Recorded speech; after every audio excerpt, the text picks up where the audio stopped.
Good evening and welcome to the Town of Rockland Board of Selectmen meeting for Tuesday, June 6, 2023. Please stand and join us in the salute to the flag. Chief Deputy, can you start us off? Allegiance to the flag of the United States of America and to the republic for which it stands, one nation, under God, indivisible, with liberty and justice for all. Thank you. Please be advised that this open meeting is being broadcast live and recorded for playback by WRPS at youtube.com/WRPS-Rockland. Please go to WRPSRockland.com for further information. First on the agenda, community announcements. Doug? Thanks, Mike. Two quick announcements. One is Rockland Day, as everybody knows, will be next Saturday, June 17th, hours from 11 a.m. to 9:30 p.m. It's a wonderful event. I know everybody's familiar with it. So just to highlight again, Saturday the 17th, 11 a.m. to 9:30 p.m. There'll be a couple other events throughout the summer as well. And then secondly, the new Juneteenth holiday, Monday, June 19th. That's a federally recognized holiday, and it's also recognized by the town. So we'll be closed on Monday the 19th. That's all I have. Thank you, Doug. Next on the agenda, Selectmen minutes from May 16, 2023.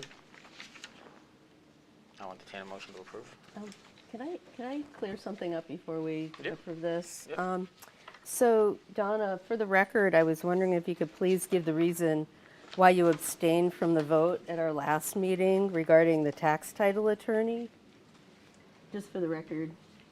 I have past business, I have past dealings with her. I worked in the treasurer's office for a length of time, 8 years.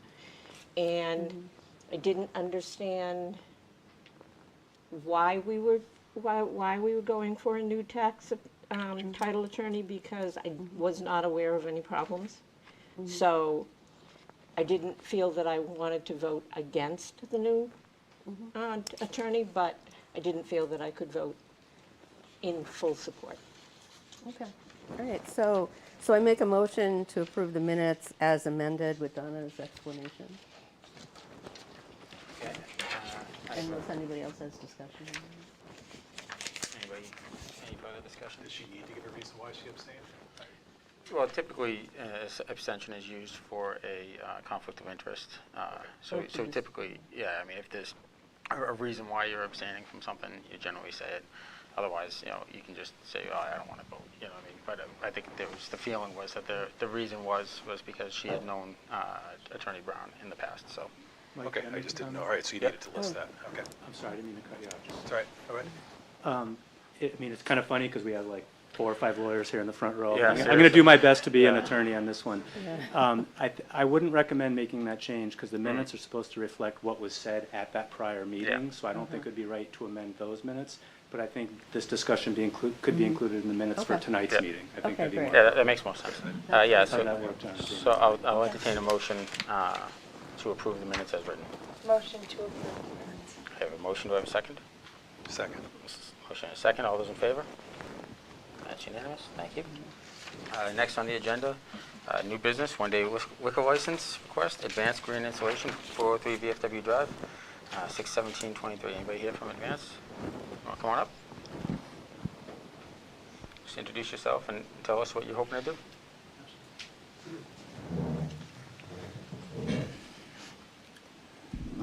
Good evening, everybody, ladies and gentlemen. So my name is Gustavo Tiza. I'm a sales director at Advanced Green Insulation. We're located in 403 VFW Drive here in Rockland. And for the first year, we are organizing a charity event where we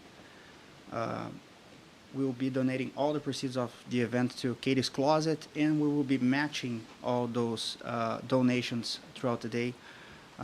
So doubling the effective donated amount to Katie's Closet. We're looking to have a one-day liquor license. The event takes place at Advanced Green Insulation from 12 to 5 o'clock, and will be very much family-oriented. We have a bunch of carnival games scheduled to be there, and food as well. So we're looking to have a one-day liquor license just for that period. Anybody have any questions, comments, concerns? Okay, the paperwork looks in order. I'll entertain a motion to approve the one-day license. Motions to approve one-day license. I have a motion, do I have a second? Second. Motion and a second, all those in favor? Thank you very much, good luck. Thank you. Have a Thank great you. event. Next on the agenda, Article 15, Brewing, 406 VFW Drive, Open Air Market, 610. Assuming Allison is somewhere here. Yeah. Yep. Hello. Hi, Allison. Hello.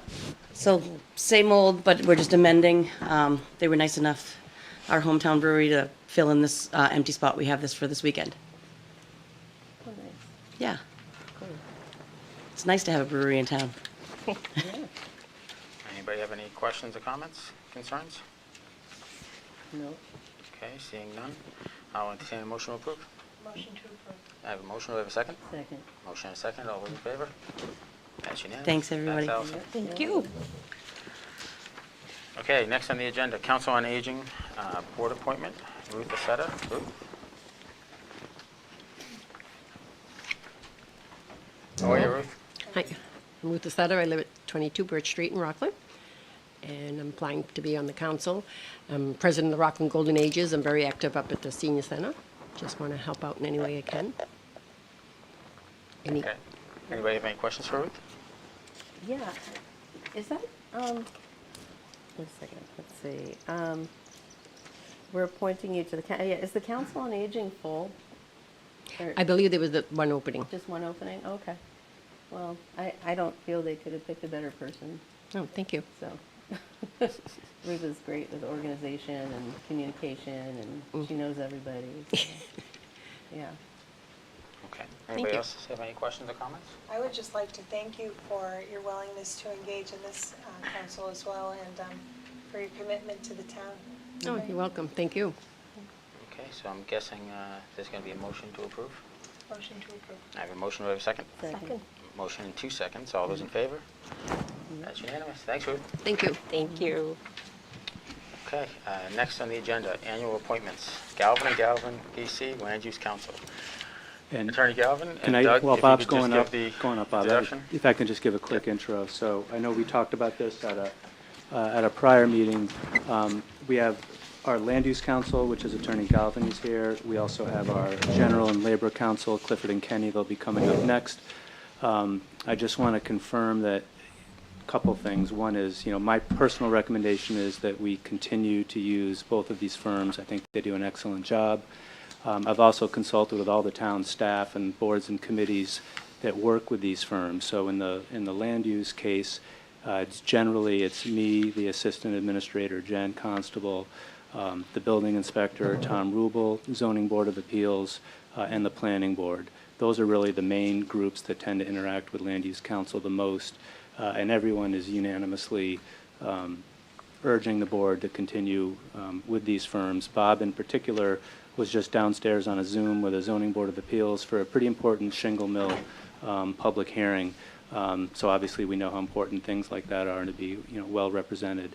And I also want to just highlight that in the back row, Mike Corbett and John Lucas from the planning board are here. They're also in very strong support, as well as the chairman of the zoning board, Rob Rosa. And obviously I won't speak for them. They can speak for themselves if you want to hear from them, but I just wanted to give that intro.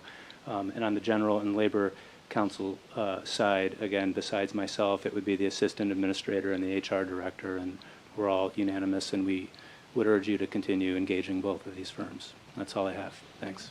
Thank you, Doug. Bob, the floor is yours. Thank you. Thanks for inviting me in, and I appreciate the opportunity to kind of update you on a little bit more about who I am.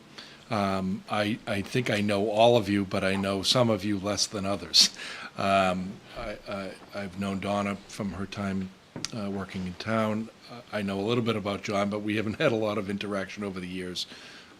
But principally for your two benefit, the other selectmen know who I am. I've been working in Rockland since 2010 in capacity as Land Use Council. That's how Rockland has traditionally divided its responsibilities for council. In that capacity, I would kind of tell you my role has been attending zoning board meetings, planning board meetings when requested, consulting with the Conservation Commission as needed, and probably more recently and a lot more intensively consulting with the Board of Health because of a couple of matters that we have pending. In that capacity, I also draft the land use changes to our zoning bylaw, assist the town in its acquisition of real estate that's acquired by town meeting or gifted to the town. More recently, we've been involved in some of the cemetery issues that are becoming more prevalent in town. Although Rockland hasn't traditionally had a public cemetery, we're been left with the unenviable position of having to acquire some because if not, they'll be abandoned. And the state law requires the town in which cemeteries are left to be responsible for those. So I've been working in this capacity since 2010. This is my second town administrator, Mr. Lapp. Since he started, we've kind of changed a little bit of the way we work and interact with one another. And during COVID, it's become even a little bit more streamlined because we do some of our work online and we conduct at least a monthly session where we have a review of all pending matters that involve my work as land use counsel. Just a little bit more about myself. I've been a municipal lawyer for 31 years. I work in other communities. I'm town council in 3 other communities, which I think also helps because I can help John or Jamie or Caitlin or Chris anytime they need to bounce another idea off of me. And I wouldn't be so bold as to say I'd probably ask them about some land use issues over the years as well, because they all have some experience in that area as well, and it's nice to have that additional opinion sometimes. I enjoy working with them when it's necessary. I'm not as much of a fixture probably at your meetings as they are, but recently we've had quite a few matters, and I don't think it's any secret that we've got a kind of a significant case down the street involving a multifamily home. I'm not going to get into a lot of the litigation. I have provided you a memo that kind of details all the pending litigation. I think since 2010, I don't think there has been more litigation involving my firm or my area than there is today, and some of them are taxing, to say the least. But I can tell you we try to keep you up to speed so that you know what's really happening, because there's a lot of disinformation out there. I don't think it's untoward for me to say that just yesterday we received an order indicating that all prior orders of a housing court were vacated, which was something that we had sought. It's now public, so I can tell you that, which means that any orders vacating prior condemnation orders have all been vacated. So the Board of Health has done a recent inspection down there. Over the course of the last 45 days, the Board of Health has actually completed an appeal process and issued a new correction order. And we've shared that with the property owner, and we're optimistic that'll allow the property to be reoccupied when the work that's required to be done is completed. And hopefully that will bring somewhat of a conclusion to that process, we can hope.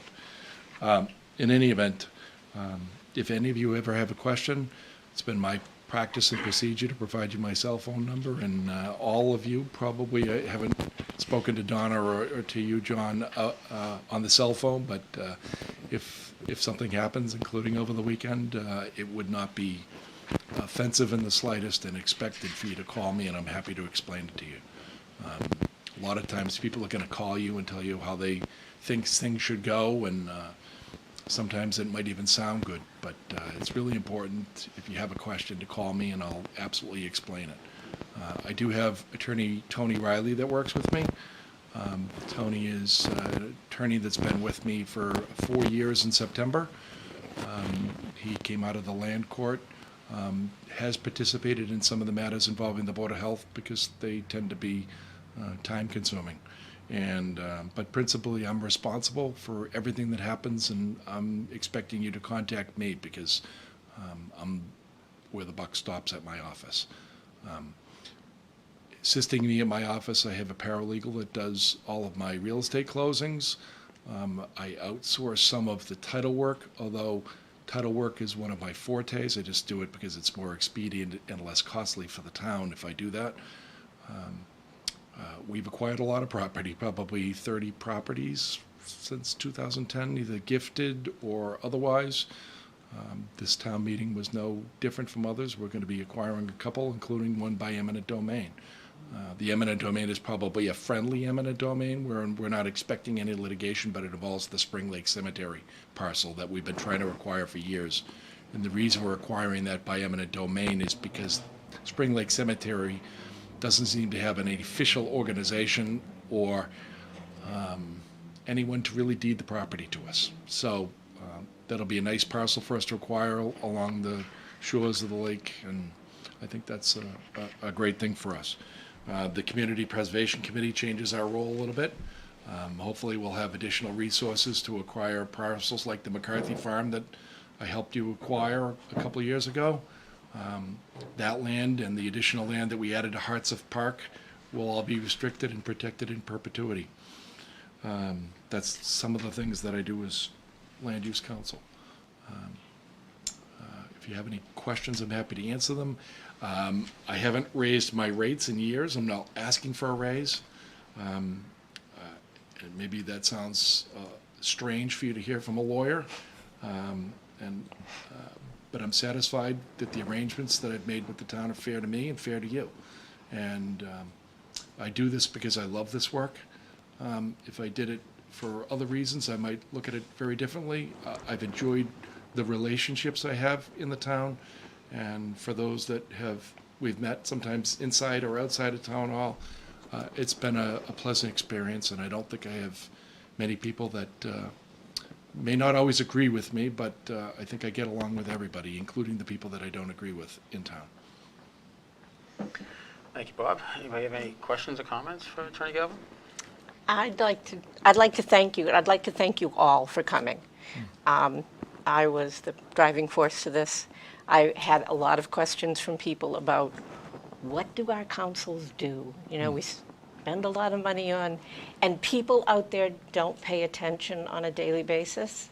So to have you here and be able to explain what you do for the town, I know because I worked with all of you. But to have, I look at this like a corporation, and all these people out here are stakeholders. I wanted to be able to know that they understand the role that you play, because it's very important. And to have you just on a list where we just, sign off on everybody being, lost the word, just having it, I think you should be separate. I think we should appreciate what you do for the town and having you take the time to come and explain it so that the people out there know, and can appreciate the work that you do for us. I thank you for your time. Thank you. And I also thank you because I have worked with you. Thank you. Anybody else?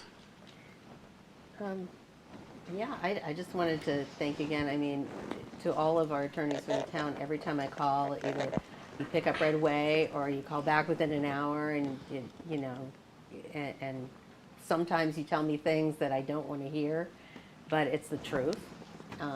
So I feel that I'm really happy with you guys and my experience over the past year.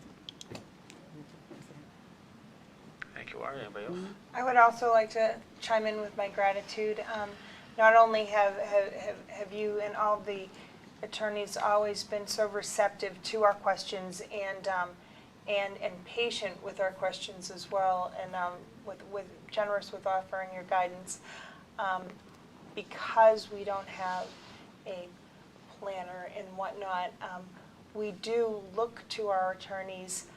It's a small town and it's a small organization, and so you're very much partnered with us. And the way I see it, the last since your engagement, there's been so many positive acquisitions, so many positive attributes that the town now has. So I would just like to thank you for your continued work for us and with us. Thank you. John? Yeah, I have a couple of questions. So you also serve as town council in a few other towns, like Norwell is one of them, right? Correct. Right. do you charge different rates when you're doing that type of work versus land use work? Is it, or you just charge? So your my rate? ordinarily hourly rate for non-municipal clients is $325 an hour. And I'm 165 here, or less. It's actually less. I went through Yeah. I went through 3 years worth of invoices, Yeah. and it was actually under that. Yeah.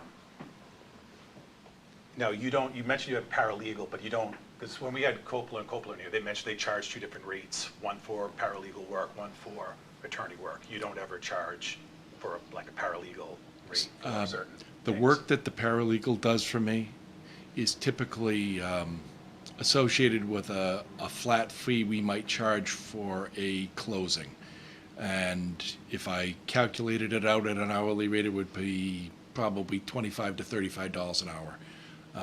We just do that as a matter of course. Okay. It's more like an expense there, and we've noted it on whenever we've acquired land, we've had to issue a title policy. That fee is determined by the title insurance agency, and you don't pay anything more than what they charge. There's no markup or an extra 15% on that. Okay. Tony's rate is the same as mine because the rate is really low. And there's no one else. There's another secretary, you never get billed for any of her time when she picks up the phone or sorts the file, none of that stuff. Might be something that you might expect at a large firm in Boston, but that's not a firm from Duxbury that handles it. Okay. And getting back to Norwell, Yeah. Darlene Sullivan, Yeah. Former treasurer collector, very good friends with her. Yeah. Spoke very highly of you. Yeah, no, she's So- been wonderful, and she's Yeah. now sitting in the big chair. She is. I was surprised that she made that transition, but I'm very happy for her. One more question about the billing that you do. Sure. You do a flat rate, $450, I think, per Right. month for basic phone calls and emails. Right. What does that mean? On an average basis, on an average day, I mean, I don't know how many times a week I talk to Doug, but probably 5 to 10 times, sometimes 5 to 10 times in a day. Hopefully it's not really, I just don't keep track of all that time. Okay. If there's something significant where we have a conference call and it lasts an hour or something like that, that'd be something that I would bill for. But I want people to be able to call me and not worry about how much it costs the town and get advice in a proactive way. Right. So my keeping track of that time is more costly to me than, and the value of the advice I give, if it avoids a problem, is important to me. So it's just routine calls. I mean, Mr. Rubel might call me and say, "Hey, look, would you mind taking a look at this?" I'll look at it, and I don't even keep track of it. Right now, Board of Health, there's a lot of calls that are coming in with the Board of Health. Just don't keep track of some of those calls. If it's a major thing where it's a conference call or there's another lawyer involved, yeah, I keep track of it and bill for that. But Okay. most of the routine calls, I don't keep Yeah, track just of. was curious what a basic, just Yeah. thought that was interesting how it was worded on the. Yeah, I advice. mean, Yeah. it's really an incentive for the town officials and staff to contact me and not be afraid of, running up a bill of thousands of dollars in an average month because you reached out to your lawyer. Okay. So, and I know that's something that they've done as well in other communities. I don't do it everywhere.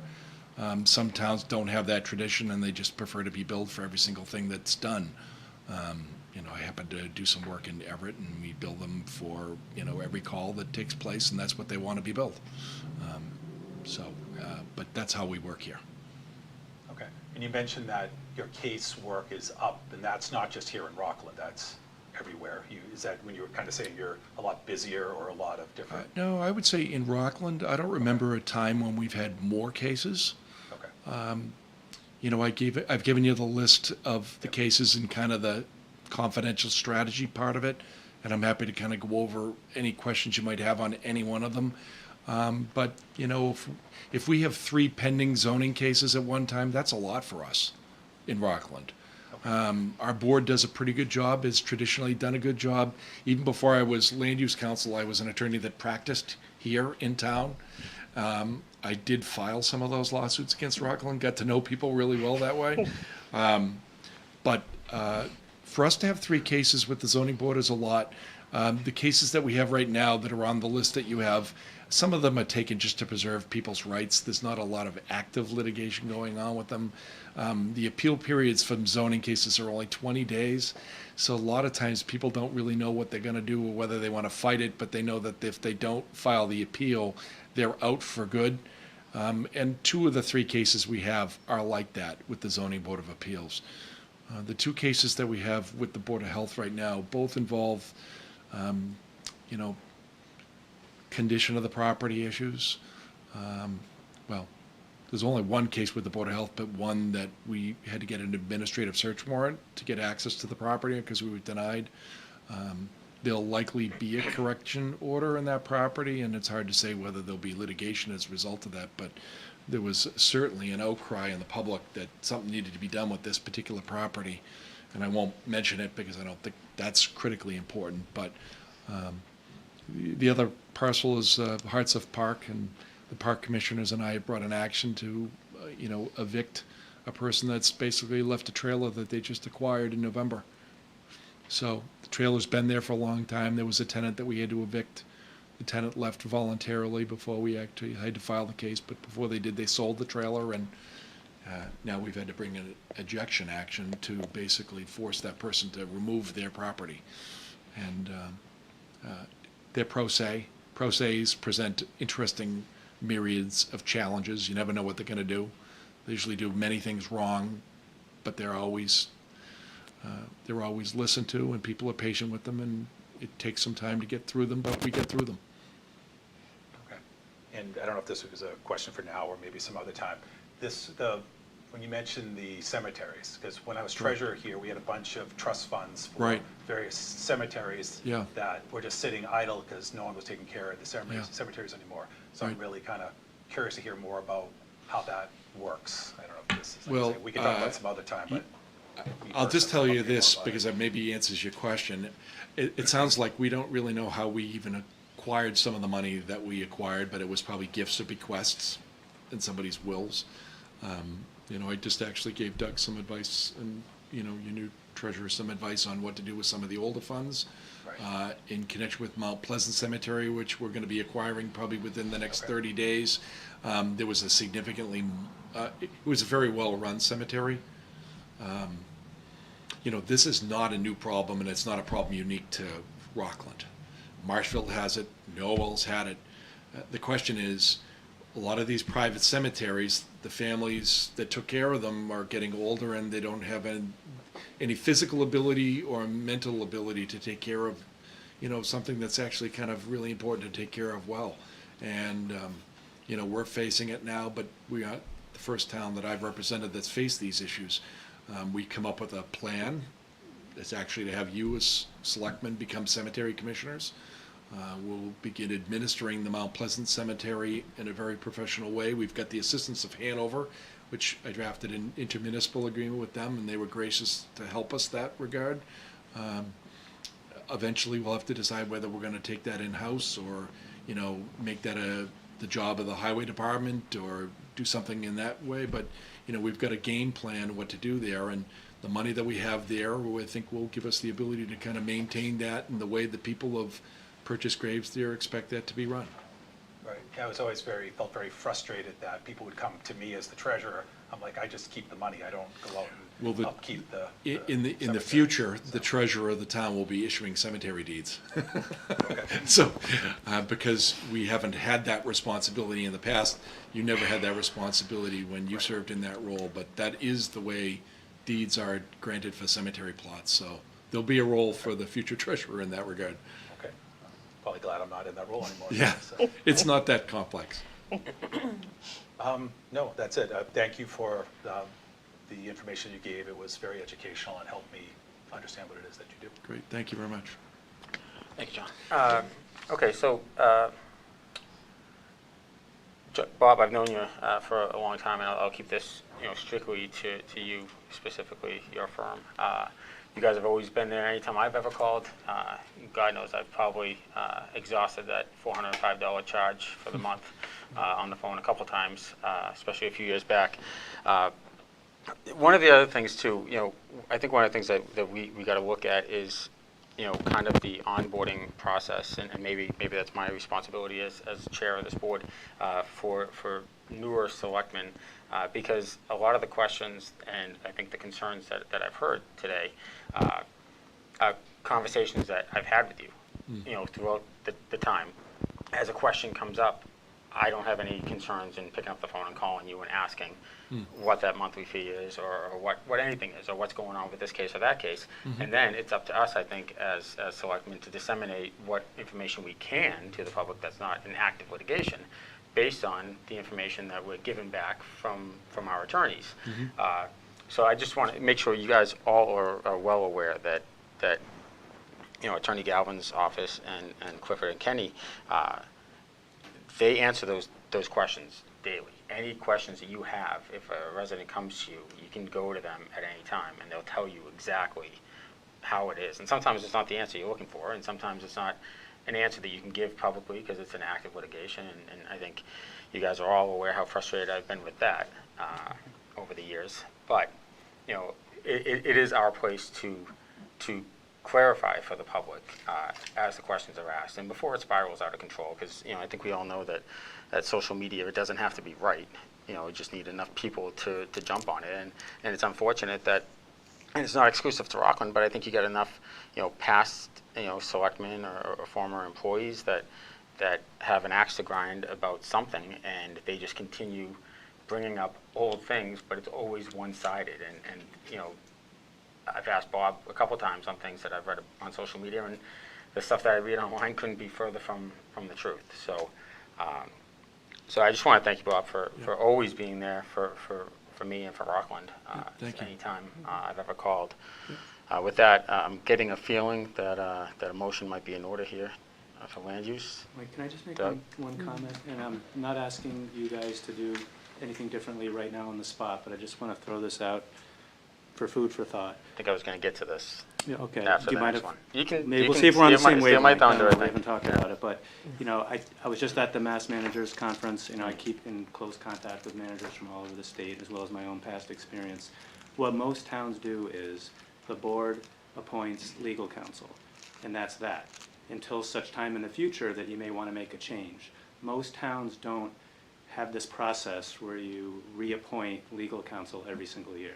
So if that's something you want to continue to do, you certainly can, but I just didn't know if you were all aware that you don't have to do it that way, and that's not how most towns do it. Most towns appoint counsel, and that appointment just stands until at whatever point, like we did with our recent tax title attorney, that we want to make a change, and then you can change. So after our last meeting, I had some conversations with some chairman of the board of selectmen in other towns, and that's what they kind of put forward as well. Right.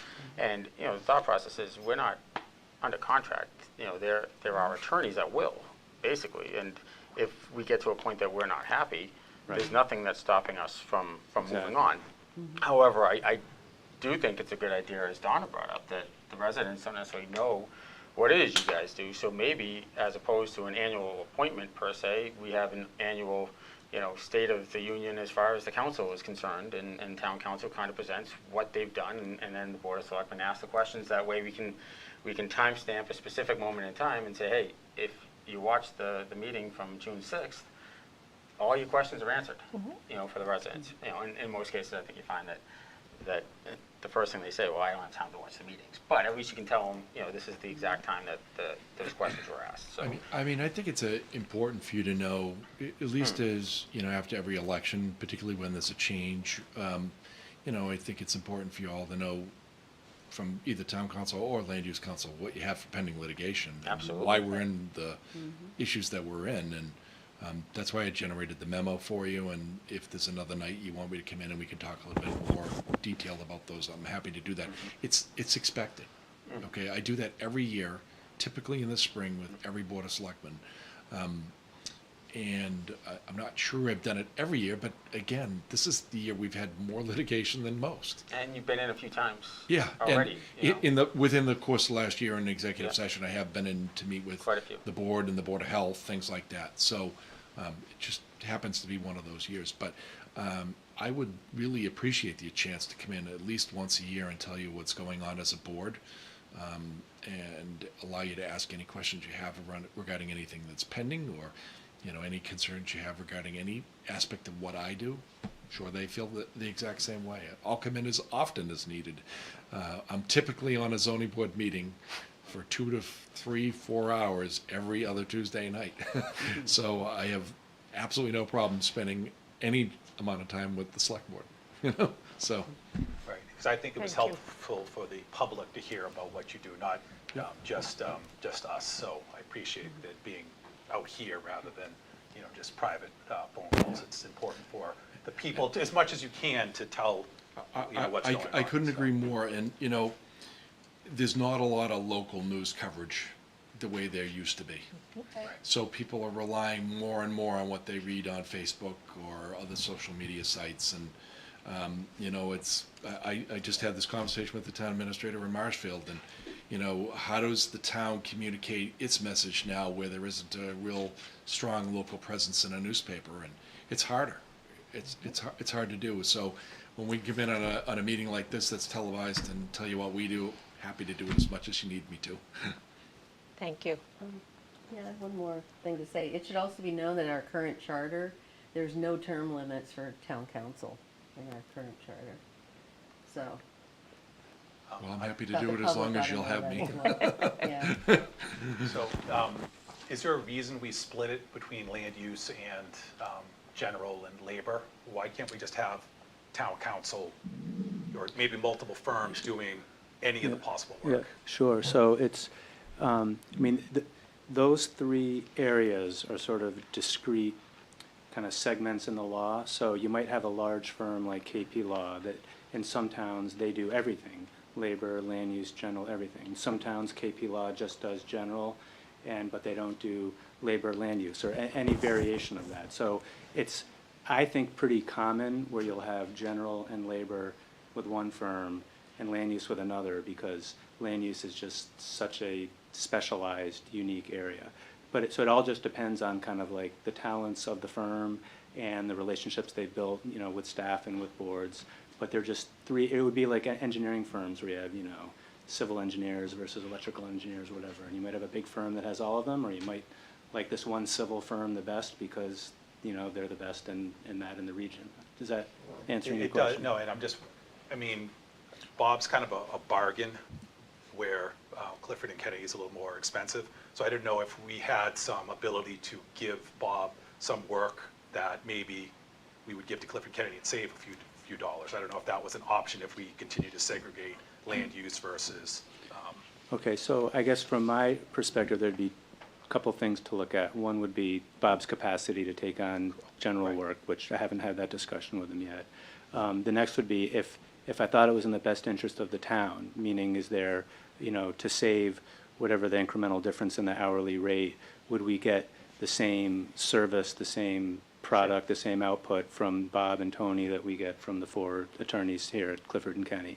So I guess the short answer is technically, theoretically, yes. If Bob had the capacity and wanted to, could we, put everything with him? Sure. I know he's a general counsel. I don't even know if he does labor. He might. Haven't had that conversation. But again, from my perspective, between the volume of work we have with all the general work and labor work, I would still recommend keeping it as we're recommending it. But it's not to say you couldn't make that change. If I could add to that, to your point, to try to save the town money. Bob and I have had a working relationship going back over 20 years. When issues come up that I know Bob has experience with that our firm hasn't necessarily done, and I can give you a recent example that happened with the tax collector's office. There was kind of a unique suit filed. I spoke with Bob, he's done them, he's got the paperwork in a file, so we had Bob do it. So a lot of what we do is to try to save the town money. Okay. Certainly, the attorneys in our firm could have done the ramp up on it, could have done all the draftings, but it was certainly much more economical and efficient to have Bob do it, and we do consider that. Yeah, and the tax case that he's speaking of was a condominium association had brought suit against the unit owner, and we had outstanding taxes. Our taxes take priority over those condominium fees, and that's something that happens on a regular basis in a lot of towns. That case was resolved within 24 hours after we filed our appearance. The taxes got paid by the mortgagee, and that case is already over. But that's precisely, I mean, the type of relationship I have. I mean, call John on anything, he calls me on things like that, and, you know, town of Rockland saved a lot of money because of that relationship that we have with one another. And if I could just make one last point on that too. I think it's important to remember that there's a reason why under state law, legal services are exempt from all the procurement rules, right? So for, you know, other types of, you know, consultants that you hire, or other types of services you get, or things that you buy, you have to go with a low bid. So, you know, you could extend your argument and say, well, why don't we find a land use attorney even cheaper than Bob and just go with the cheapest attorney out there? So I think with, you know, I think there's a lot of other aspects and facets to hiring legal counsel more than just price. We can't afford someone who's $1,000 an hour with some, you know, massive firm. It's got to be something we can afford. But I think there's, you know, there are other variables as well. Sure, cost is a variable, but yeah, I agree, it shouldn't be the only. Right. I mean, if someone comes in $1 an hour or less, I'm not gonna say make a switch. But if someone's, you know, $100 an hour less, you know, that's pretty, that's something to think about, which is, from the last time I was looking at your bill, it is $100 an hour. So, that to me is pretty sizable, and especially on certain types of work, I would rather, I don't know, I think we spend too much money on legal fees. I don't think that's accurate. I don't think that's accurate. Oh, it's because $125 $100 versus difference. $225. No, it's not 25, it's 165 and 225. Then the invoices I looked at were older. Honestly, I don't even think about it. I love to do the work that I do here. I don't ask for raises. Right. Maybe I should. They'd probably say, you're crazy for doing it. But, you know, the reason I do the work here is I like the relationships I have. It's close to home. I like the people that I work with here in town. I like the people in town that I deal with. And it's a personal choice. I'm a smaller firm than they are. They're a little different from me. It's hard to compare us, even though we're both small firms. It's just a very different relationship. So, and, you know, I don't begrudge them at all for what they charge. It's worth every dime, in my view, what they get paid. But don't look badly on them because of the way I'm satisfied with my billing. Okay, so is there a motion to reappoint land use council? I would like to make a motion to reappoint Bob Galvin as the land use council. Okay, I have a motion. Do I have a second? Second. I have a motion and a second, in 3 seconds, I guess? Yeah. All those in favor? I'm guessing it's unanimous. Thank you, Bob. Thank you. Go back to having some fun with this. Mike, can I just ask, is that for a one-year term, or is that just? Yeah, I think I might circle back after the fact Okay. and maybe discuss further how we should go That's fine, yeah. go forward. But I figured we'll let Clifton and Kenny's present first. Thanks, Mike. Can you hear us from here, or should we? We can hear you. I'm not sure if WRPS can hear you, the television.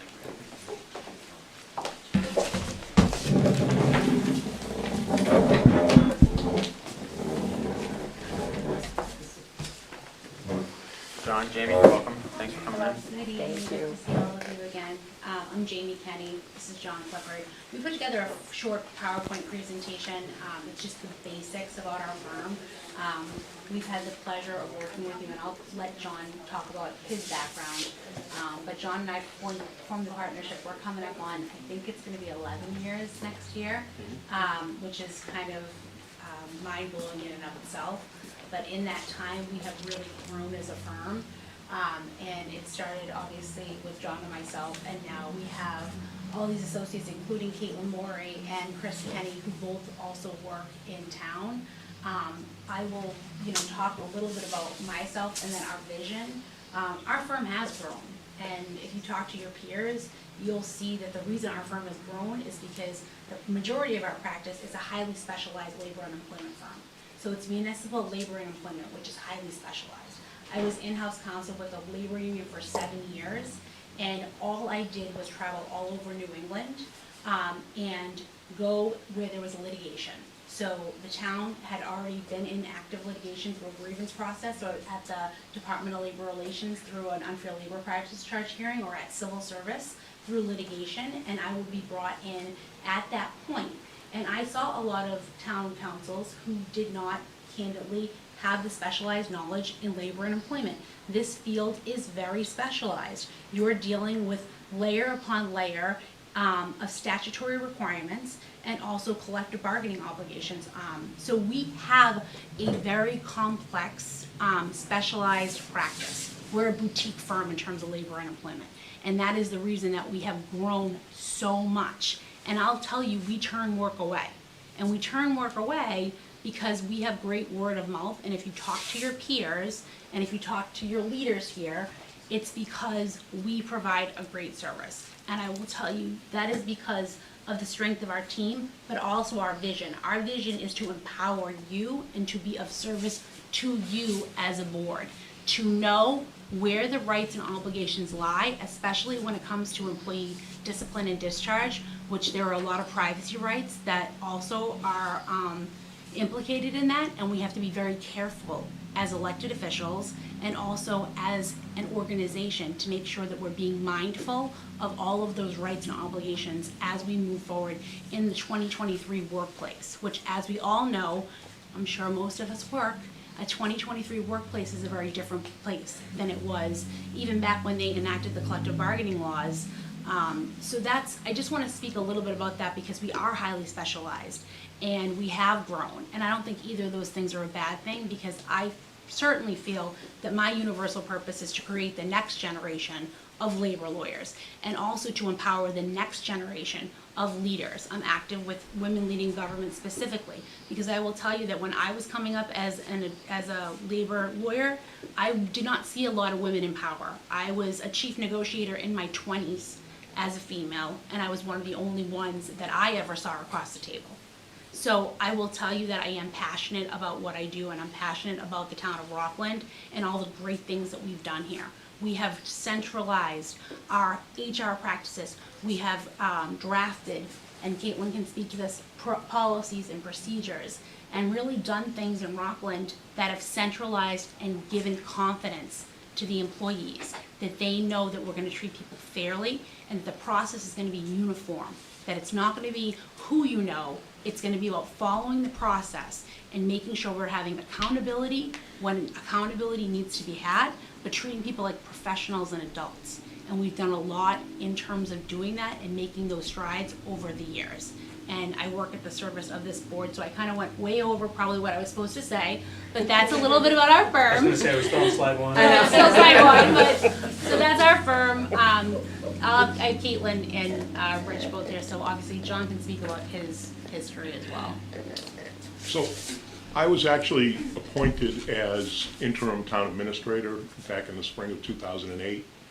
And one of the main duties I had during that 4-month stint was to get ready for town meeting.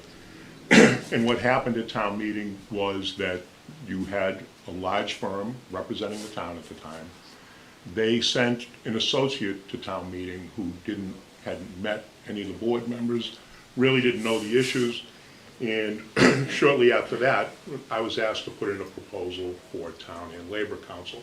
To a question you raised earlier, John, the town has typically done it that way. They've typically had separate land use council going back many years. But I was appointed as town and labor council in 2008, and that was after 13 years as a town administrator, so I had a lot of practice, a lot of understanding of what happens in cities and towns. One of the things that drove me crazy about lawyers was, A, that they couldn't give you a straight answer, all right? They'd say, well, you could do this, you could do that. And B, I felt like they were trying to keep me on the phone to keep the meter running. Now, when I started in 2008, I put forward this billing agreement, the flat fee billing agreement, which really equates to about 3 hours a month. I did it for selfish purposes. I was a solo with no administrative help or anything else. It was harder to keep track of phone calls and emails. But what I found was that clients would pick up the phone and call, and particularly in labor and employment. Key managers would pick up the phone and call before they made a decision. It's a lot easier to manage a difficult employment situation when you have the advice going in, rather than trying to clean it up after the mistake has been made. We formed a partnership in 2013, and we'll talk about our values. Jamie and I, even though she was on the other side of the table, you know, she considered me just another management hack, but we really did have a shared value about how attorneys should advise their clients. And it wasn't about generating billable hours and running your bills up and really trying to grind out litigation to make more money. It was really about giving good advice. But since 2008, when I had 2 municipal clients, we've grown. Now we represent on a regular basis more than 25 cities and towns all over the Commonwealth. I frequently will return phone calls when I'm driving back and forth to East Hampton, one of our clients. We also serve as special counsel, and we perform investigations for many, many other communities. I will say to the idea, we had general counsel here in 2008, beginning in 2008. We only took on one more town as general town council in 2013, and that was largely because Chris came on board shortly after that. One of the things, we have turned down the opportunity to bid to be general counsel in a lot of places. One reason is that we are specialists in labor and employment, but the other reason is these firms that do general counsel work, the busiest time of year, February, March, April, May, we just didn't have the capacity, and candidly, we didn't want to take it and not be able to do a good work. I was never going to be the town council that didn't show up at your town meeting. In 15 years, I've missed one town meeting for a medical procedure. I'm always going to be at your town meeting because I think that consistency is important. I understand what the issues are, I understand the people. Having that history, I think, helps. Jamie and I do a lot of speaking engagements. Chief Duffy knows I do training up at the Fire Academy for executive fire officers. Jamie does a lot of work with the Mass Municipal Human Resource Association, the Massachusetts Managers Association. Some of the board members have seen us speak at the MMA conference in January. We also offer, we've developed some really effective training programs. I don't know if you want to talk Yeah, about those. I'll talk about this because I created these programs. And I created these programs because when I would go into workplaces and I saw counsel grinding cases that didn't need to be ground and litigation that was, I felt, unnecessary, and we could really talk about solving problems, the key thing that I took away was that people did not know how to manage in a unionized environment. So they would come and it would present as a grievance, which is a workplace dispute. That's the mechanics of when there's a dispute between the union and management, they have an alternative dispute resolution mechanism that they've agreed on, and that's the grievance procedure. And what happens in industrial relations is they want people to come together and have an agreement. That's why you have steps to a grievance process. And I've gone through this with the board before because I really like to educate people as to what the background is in terms of why these processes are in place, because then it makes sense to you, so that when you're approached, you know, here is the proper mechanism for dealing with a workplace dispute in a unionized environment. It's the grievance program. And we have rules, labor relations rules, like obey now, grieve later, so that we have a productive workplace and that we're not sidelined by labor management issues on the fly. And I try to do that and educate our boards and educate people about that issue, because I've seen it again and again and again where people don't have that basic understanding. And really why I wanted to talk about supervising in a unionized environment is that I saw a lot of managers leading with fear.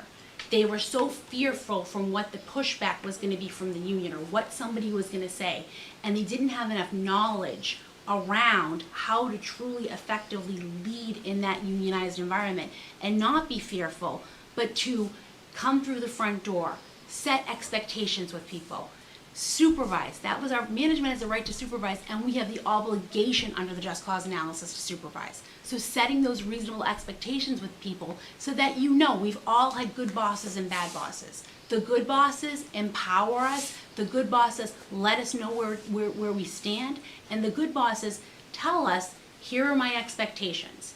And when you get into trouble is when you're into that gray area where it's okay for this person but not for this person. And in a unionized environment, that's critical because of a just cause analysis. So I really developed this training based on my hundreds of cases, and now I'm going into thousands of cases where we've had workplace issues, and I felt that the managers just lacked basic understanding and confidence around how to manage and lead in this unionized environment. I developed this myself. I'm the only person that I know of across the nation that does this specialized training, and I've been hired.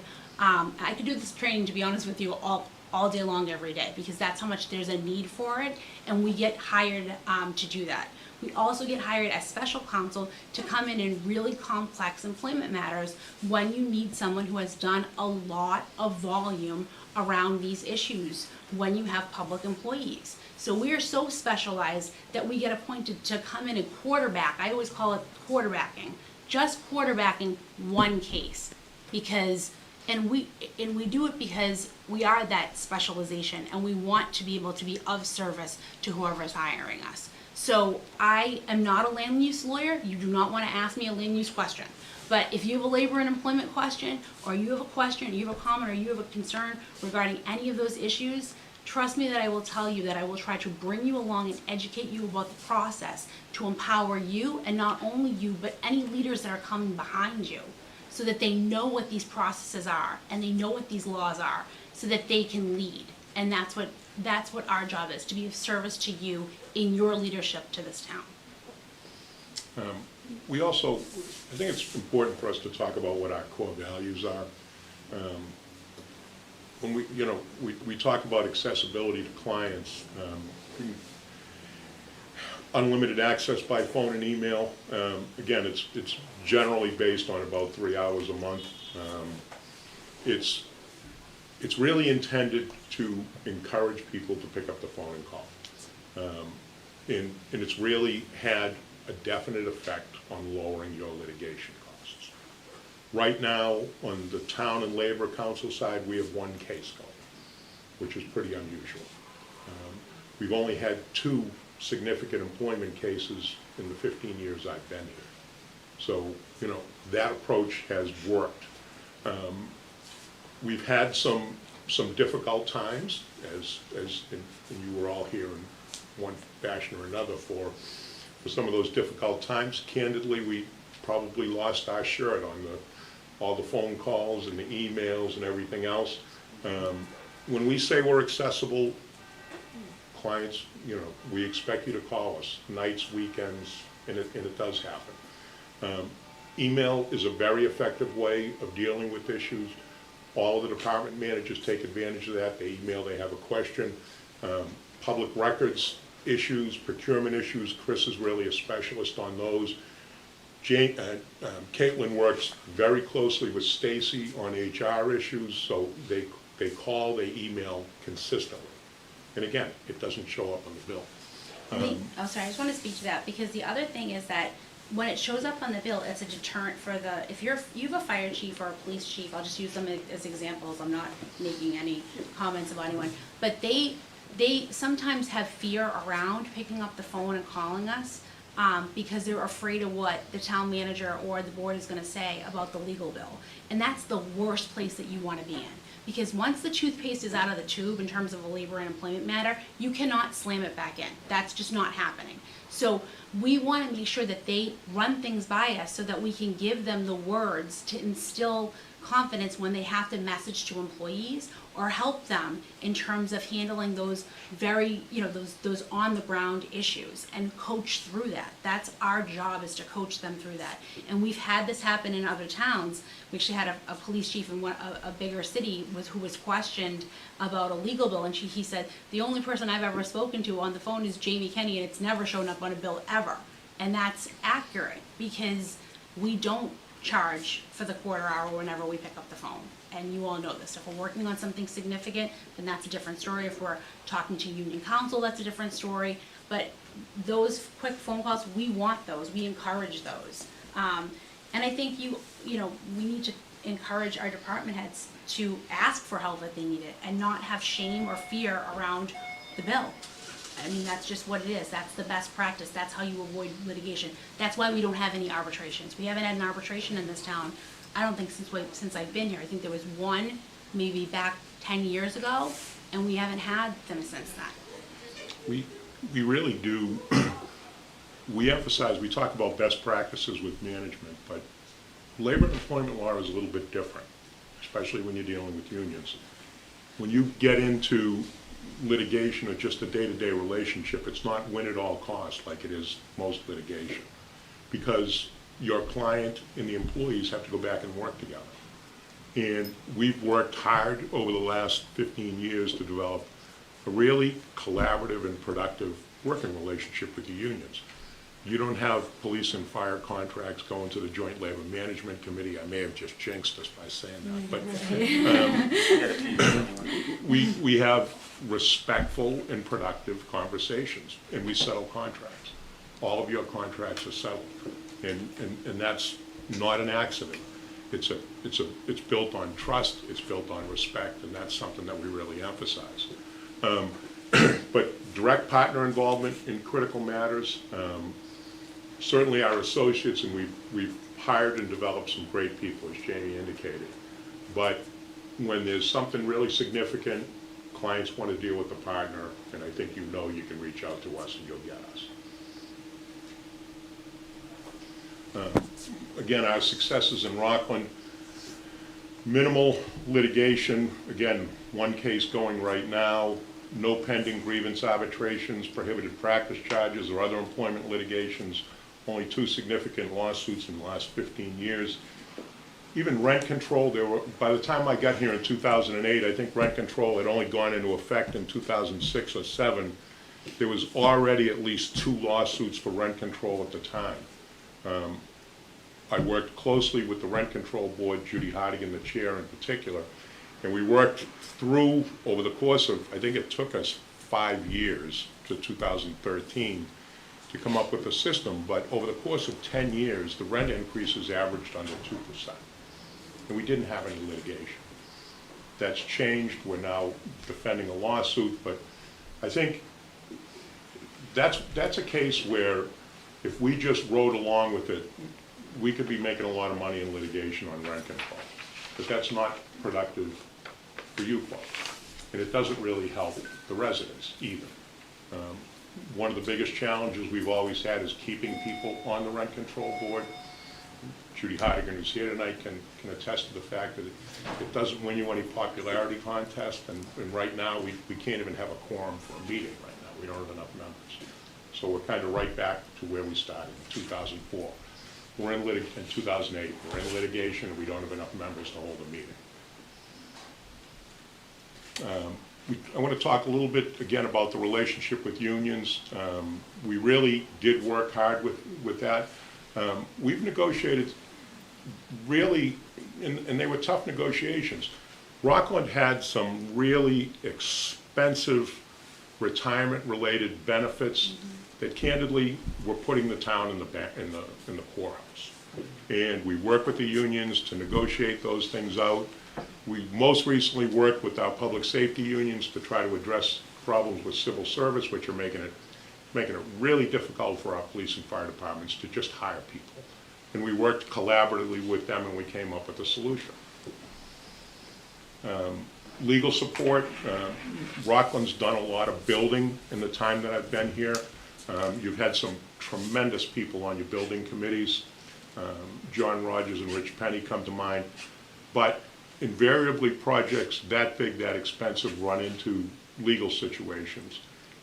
Chris has done a lot of the heavy lifting with that, but we've really worked hard, and it's almost exclusively due to the effort of those building committees, but you've had projects that have always come in on time, under budget, but we've really tried to support that. The public records law can be really burdensome to just what you do day in and day out. And Chris and now David Croyan in our office help your departments manage public records requests so it doesn't get to the point where you can't do your own job. And it can certainly get to that point. And we have done, Jamie and I have done open meeting law training and board and committee training. So we've done those things as well. But Again, it's all about access and responsiveness. You don't run a 9-to-5 business. You call us. You can call our cell phones. Jamie and I have both gotten calls at night. We've gotten calls on the weekend. The track record speaks for itself in litigation. I was gonna say, anything past 5 a.m. is fair game, you know that. I might be in, you might wake me up at 10 p.m., but, you know, anything past 5 a.m. is fair game. But we have worked hard to build and maintain great relationships with the people here. As Bob indicated, we really like the people here. You have great department heads, the people on your boards, you know, largely been great. It is not always easy because frequently we are telling people things they don't want to hear. But at the end of the day, if that avoids litigation, that's what our job is. I will tell you, I know, and we've had personal experience with firms that will tell people what they want to hear, and that will almost invariably lead to litigation. We've had tough conversations with a lot of people over the years, and it's kept us out of litigation. It's kept the town out of litigation. In a lot of cases, it's kept those people out of personal litigation. That is no fun being named in a lawsuit. So we really do work hard at that.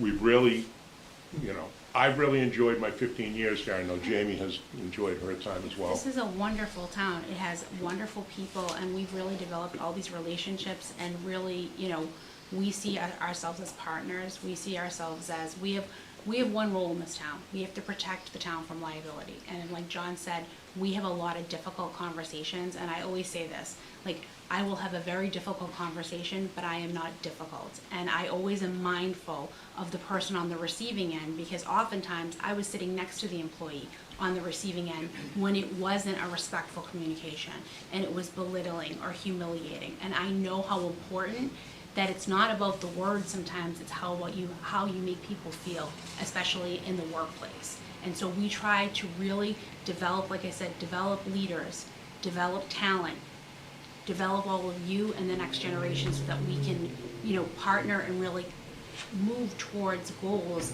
that continue to respect these values.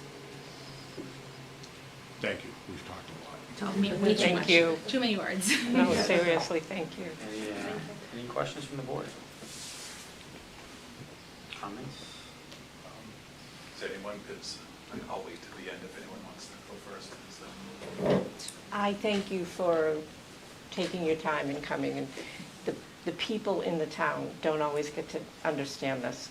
So for you to come and, you know, put it all out on the table so that everybody can understand, I think it's so important, and I thank you for your time. Thank you. To that point, we can almost never say everything that people want to hear. Oh, no. And that's a hard thing. And a few years ago, we did start the onboarding process with new selectmen. We started with Tiffany and with Laurie, and we did it, even though John and Donna had experience in the town, you know, I sat down with them as well to try to talk about it. But when people aren't in your chair, they don't have all the information, and that's a difficult thing, because we can't talk about it. You know, our advice is always going to be no comment. You know, we have mixed success with clients following the no comment thing, but that's another story. But just to take the time so that all of our stakeholders out there have an understanding of why we have town council and what you do for us and the kind of services. I think it's really important. Absolutely, and I think the other important thing is to understand really that we have obligations that we have under the law, we have obligations that we need to meet, so it's not a cognizant decision to say we're gonna spend more money on legal. Like, nobody wants to do that. I always say this, there's two things that are true. Nobody wants to pay the lawyers and nobody likes the lawyers. Like, that's the job, right? So we try to make sure that we keep that in mind when we're doing things like the flat fee and other things that we think are gonna drive down your overall legal costs. But understanding that we're not in control of that. I would also like to thank you and your team for coming. I've had the good fortune of watching you all in action, and I think more important than what I have to say, though I will, you know, enjoy saying it, Town Administrator Lapp said it at the very beginning when he said that he had spoke to, you know, the department heads and our, and, you know, the Assistant Town Administrator, and everyone urged our continued collaborations, our continued partnership. The fact that not only, and I appreciate your sharing your core values, because that in and of itself says so much. It's so much more than business, yet you're helping us run this town as a business professionally. And the fact that not only are you in tune with best practices, but you are creating the training programs that all others are looking for, so that they can do the same, shows us how good hands we are in. So not only are we being taken care of, but in a way, with your help, we can help lead the charge, and I really appreciate that. So with that said, I just want to say thank you very much, and I am thankful that you're a resource to us. So I'm just going to pipe in. I like that you're a small firm. We had a large firm before you guys were here that honestly raked us over the coals.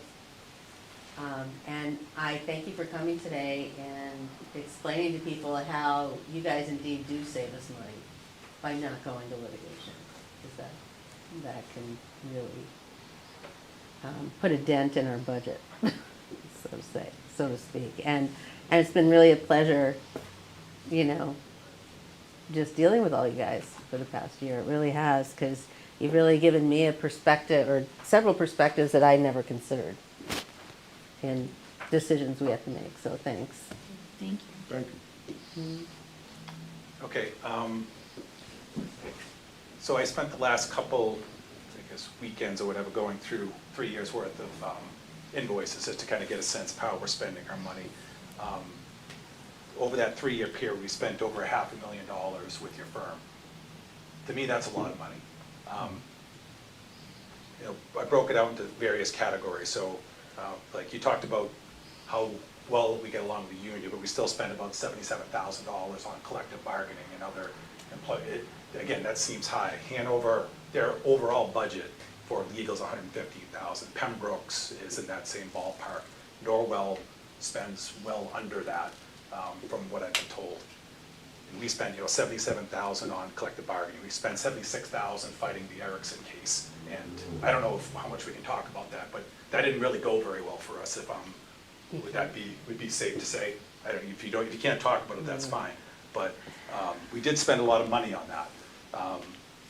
It just seems like I would have rather hear from another firm, or at least some other firms to interview to see if maybe they do a lot of these other things that you guys do. I know I'm talking and it's going to be 4-1 most likely, but I'm going to vote no tonight just because I would have wanted to have another option to hear. Let me respond to a couple of those points.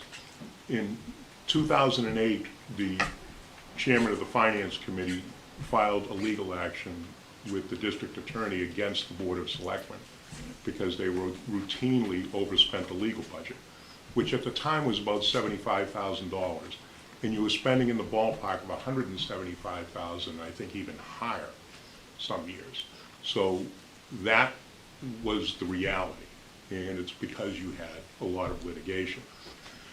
No, we can't talk about that particular case. That was the terms of the settlement, and I would stand by the public record in that case. If anybody wants to read the record, I'd stand by it. I stand by everything, all the advice that I gave and every action that the town took. But a decision was made to resolve the case, and I don't think we should say any more about it. Okay. There are firms that will come in low. One of the major firms that is out there is charging $50 more an hour than we do in the same community where we work. Mm-hmm. So, you know, there's some more expensive. You might be able to find somebody less expensive. But at the end of the day, your costs are driven by litigation. And in the major cases that we had, we were defendants. We didn't have the option of not defending. So a lot of the legal costs are driven by actions filed against the town. And the fact that, you know, there's been 2 major cases in 15 years, I would say our track record is pretty good, and I stand by it. Yeah, I'm curious, John, did you have dealings with Clifford and Kenny when you were treasurer, and if so, how was that for you? I mean, occasionally I would take them up on the, you know, call and ask questions. I did have them take a look at one contract I needed them to review. From that couple of interactions, was positive. And again, I'm not necessarily saying they're bad, because I can't say that. I don't know enough about what you all do.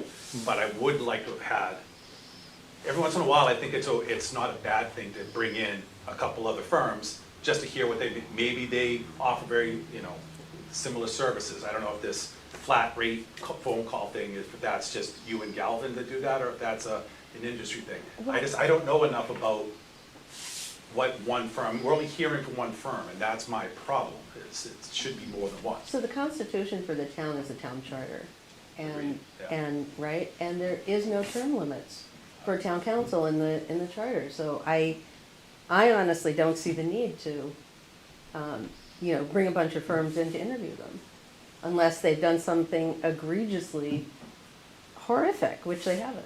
Well, I kind of see it as an opportunity to potentially save the town some money. Now, I understand with their point that you kind of skimp here, you're going to pay for it later. But again, I just would have rather hear from at least one other firm just to get a sense of, you know, Mr. if what they're saying I will is. speak to that specifically because I think it's really important.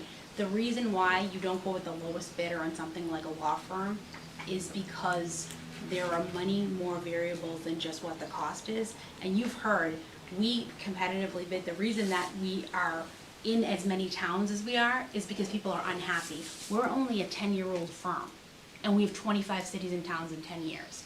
And we take business because people are unhappy. That is what you're saying in terms of making a change. And when we go in and we bid them, we bid at what our rates are. We are worth every cent, and it's a value to the town. And I understand you're just looking at the lowest bid, but the lowest bid doesn't necessarily always mean the best. And it doesn't mean they're not gonna grind you on some other issue. As John said, that's what we see. So talk to your peers, talk to your leaders within town, but don't make the decision based on one simple factor, I wasn't because that's suggesting not. it only be cost, by the Yeah, way. I But understand what I you're want to saying. hear what other services they may be able to offer, So- and then weigh the cost along with those things. So my suggestion would be to take that on yourself. So, Okay. so I reach out to other members of boards of selectmen in other towns, and I ask them comparative questions. You know, there are certain situations that we get advice from our council, and the type of advice that they get and their satisfaction with their council. And in a lot of the cases, there's 7 of them, and I won't go into which 7 towns I speak to, but in a lot of the cases, they've been trying to get Clifford and Kenny, but Clifford and Kenny keep turning them down because of us. So, Okay. so a lot of people, I mean, you work for a municipality, so what is Mansfield? What is their satisfaction with their council? And you can probably get that information, what they charge, what their billable hours, and that's an easy cost analysis for you to do. And like I said to you in the email is, who did you bring forward? You can bring somebody forward. You know, it's not just, you know, our administration and our department heads are satisfied with the job that these guys have done. And one of the things that we talked about was not creating unnecessary work for the administrative staff. So if there's something that you have a concern of, then you can find and do the research and bring that forward. And then you make the presentation to the board and say, hey, maybe we look at this. And then we bring that firm in. And then we ask Clifford and Kenny to come back and go back and forth with that other firm. But I don't think, you know, if everybody is satisfied with a specific firm, there's no reason to do a dog and pony show and bring another firm in and waste their time potentially when the homework and behind the scenes work has been done by our administration team. Because Doug, correct me if I'm wrong, you talk to town administrators all the time. Jen, you All probably the do as time. well. Yep.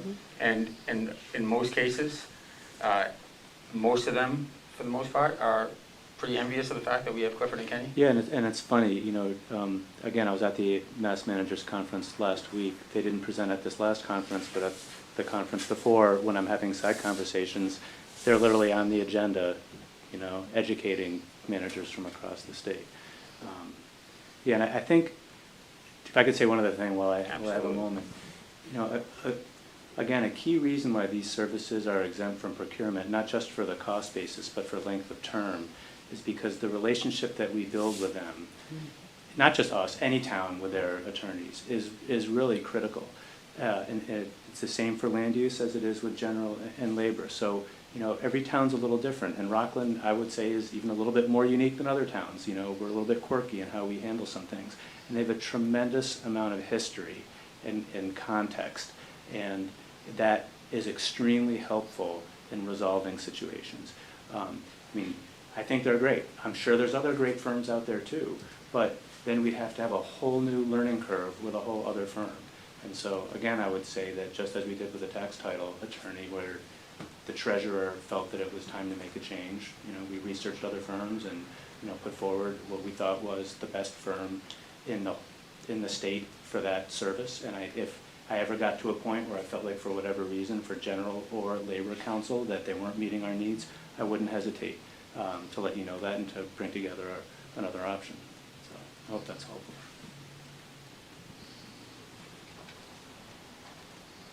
Any other questions? Or? So if I wanted to have another firm come in, you would have them sit down and present, they would be able to present to us if that's, Well, I mean, is that what you're saying? if, Just make sure I'm understanding what well, I mean, if there's a dissatisfaction, but any firm would be allowed, if you did the homework and you presented to us and you said to me, you know, Mike, can we put this on the agenda? And you and I reviewed some of the background and said, yeah, it might be helpful for everybody to hear something. But at the same time, you know, obviously, at this point, Clifford and Kenny haven't done anything that would be looking to replace them. So it feels like it's a waste of our time to move on from something that I think collectively, you even said it, it's going to be a 4-to-1 vote. Is your guess? Right? It's going to be 3-to-1. But it's not. I think the thing that's Puzzling. well, I think it's the thing is that there's more work that goes on as far as research and educating yourself outside of, at least for myself anyway, outside of these meetings. You know, when Doug and I put together the agenda each week, we have discussions on it and we have presentations, you know, and we'll listen to, you know, department heads tell us, you know, what the issues are. And a lot of times I'll coordinate with John or Jamie and ask them questions. And there's a lot of work that goes into it. And, you know, throughout your time as a selectman, you'll create some of those, you'll create a network with other selectmen in other towns. And they'll share with you some of the horror stories that exist out there. And, you know, I don't know, you know, and listen, when I first got on the board, I did the same thing. And when Rich Penny first got on the board, he did the same thing. Rich was, you know, 100% adamant that the first time we go to do an appointment that we were going to replace you guys.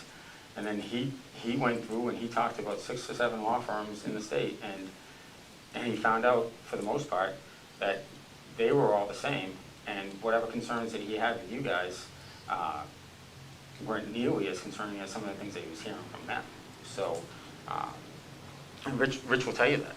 You know, and we went through it and we decided not to put it on the agenda at that point because we had done the homework and we were generally satisfied and felt as though that the firm that we had was the best, you know, maybe not the best firm out there, but the best firm for Rockland anyway. So.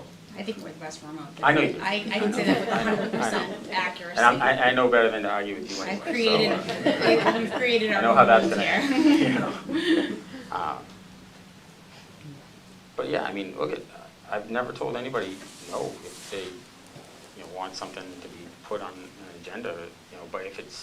But it should be meaningful, and it's got to be one of those things where the homework has been, you know, 100% done. Like I could have easily been like, hey, Doug, listen, get KPR out here. But if it wasn't realistic, you know, if I picked another firm and said, hey, have these guys come out and, you know, put something together, it's not even fair to them if we're not dissatisfied. You know, I mean, put your questions together for that firm, the questions that you want to ask John and Jamie, and ask those other firms, and compare the answers that you get here tonight with the answers that you get from them. Okay, fair enough. You know? Okay. So with that, I mean, I've been very satisfied working with you guys over the last 7 years. I felt like most of your presentation, you guys were referring to me in the sense of phone calls keeping us out of lawsuits. You know, I've been known to have my immediate reaction, and you guys are two of the most frustrating people ever because you never say what I want to hear.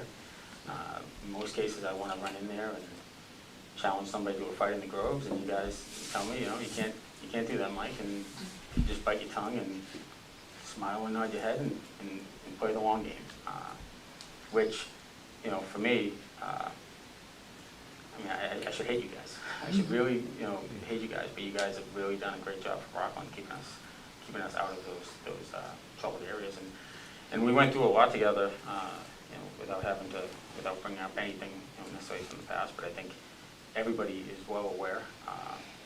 You know, we found ourselves in the same foxhole for quite some time, and you know, the amount of billable hours that you guys could have hit us with, because Jamie, you said, you know, if you talked to us for a quarter of an hour, I mean, some of our conversations were, you know, multiple hours long, multiple days in a row, and, you know, I'm still waiting for that bill to come in, which, you know, time's up, all right, billable hours are over, it's expired, you can't send that now, but, yeah, I've been very satisfied, and, you know, I listened to Rich a few years ago, and we did explore, you know, some other firms out there, and we kept coming back to the experience that we had with you guys, and like I said, I felt that you was best for Rockland, and, you know, I do talk to other selectmen in other towns, and I continue to have that opinion, and hold you guys in, you know, great esteem, so, I think we have a collective opinion here, so I'll entertain a motion. Motion. Motion to appoint. Motion to appoint Clifford and Kim. And a motion, do I have a second? Second. Motion and a second. All those in favor? All those opposed? So with that said, you know, back to the point that I made at the beginning of the meeting, us appointing them isn't us signing a contract with them. They are counsel at will. So if at any time, you know, there's something that we have issue or concern with, and we decide that we want to go in a different direction, we're able to. So, you know, I'm wondering if it might be something, actually, you know what, you know, I'll make a motion. I'll make a motion that we take them off of the annual appointment list, and we retain them as counsel at will, with the understanding that we put them on a agenda every June to present, you know, a state of their representation to the town.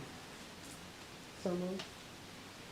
Can we just make sure that in the charter it does not list them under the annual reappointment? Absolutely, yeah. I don't even know that it does in the charter, right? It doesn't say one No. yet, it just says appoint. No, I know, Yeah. but Okay, yeah. you're saying that we wouldn't reappoint them every year.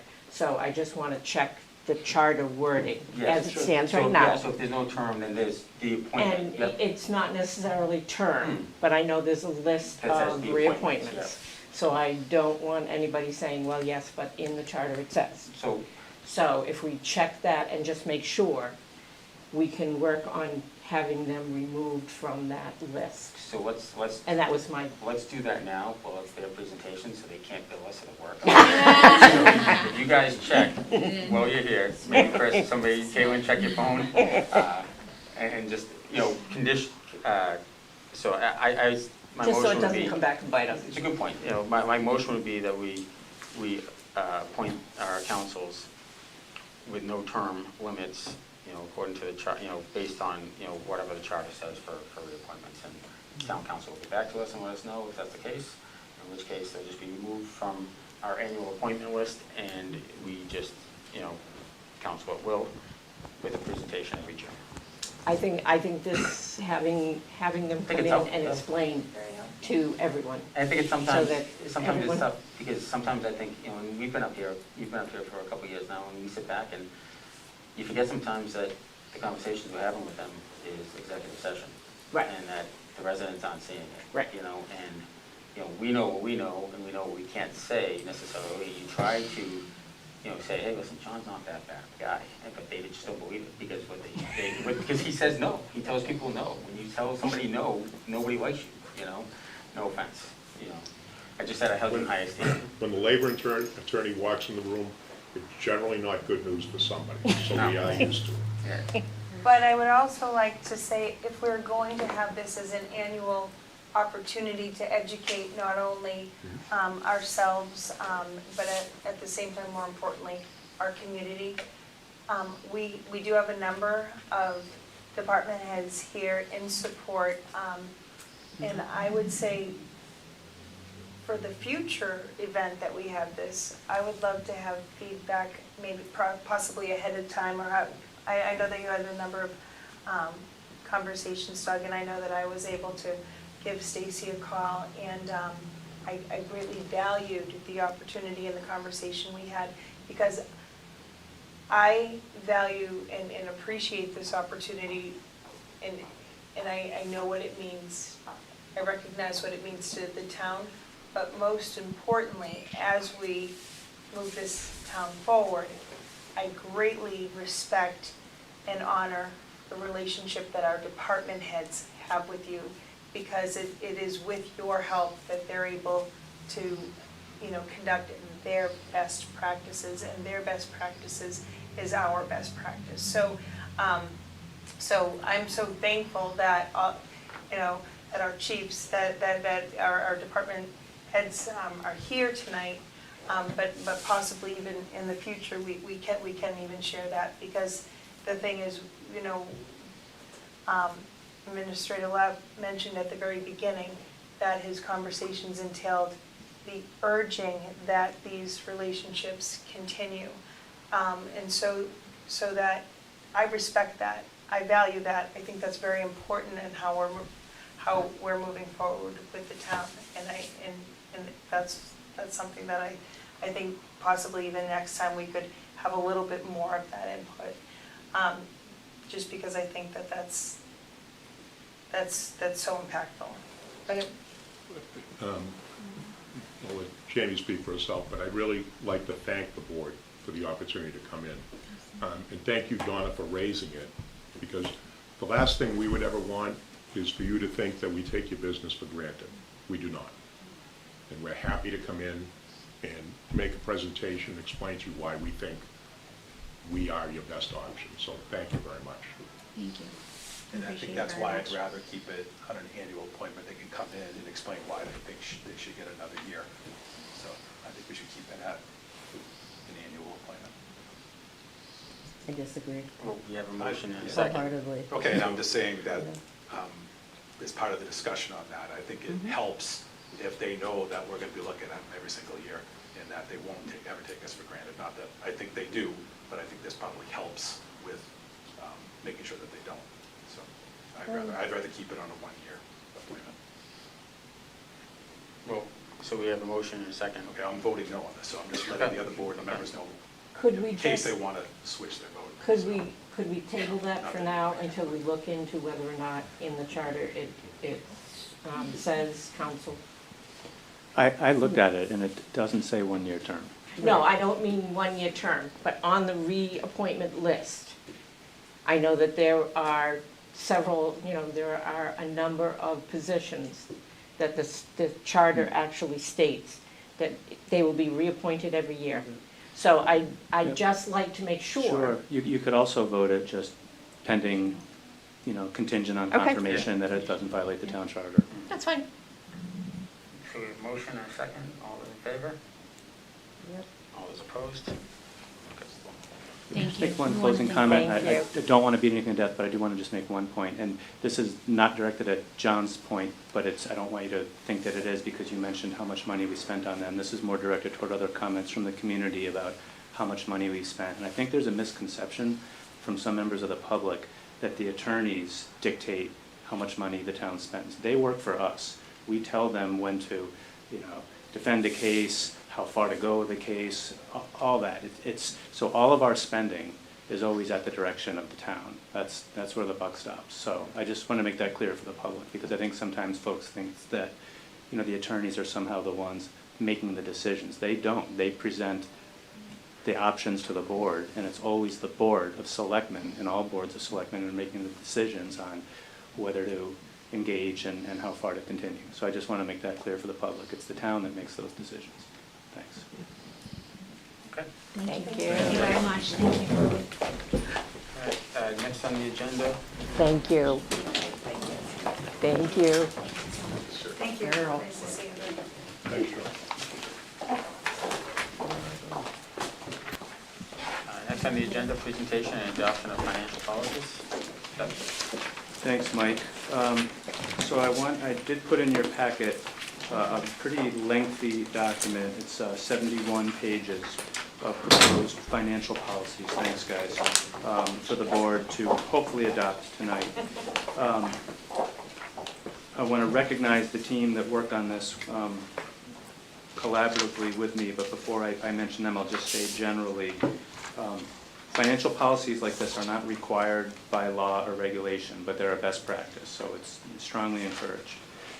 Back when John was the treasurer and Biz was our accountant, Biz was able to secure a grant from the Department of Revenue to help us put together draft policies, because we knew it's a good thing to have, and in particular, rating agencies like Standard & Poor's, who we use, that's something they really look for in all their communities, and in particular in Rockland, that's something that they've identified to us that would be beneficial to have and will help us. So we actually started this process as a team, the finance team, several years ago, again, when John and Biz were here. We started with a framework, and actually, you know what, before I go down that road, I just want to recognize Allison is here, our treasurer, Scott Curtis, our accountant, Judy Hardigan, the collector, and Rachel Carlisle, the assessor, would be here. She has a family commitment tonight, and Jen, the assistant's here. So just as we did when we started it, when John and Biz were here, this was a team effort of all the financial department heads. We worked on this as a team.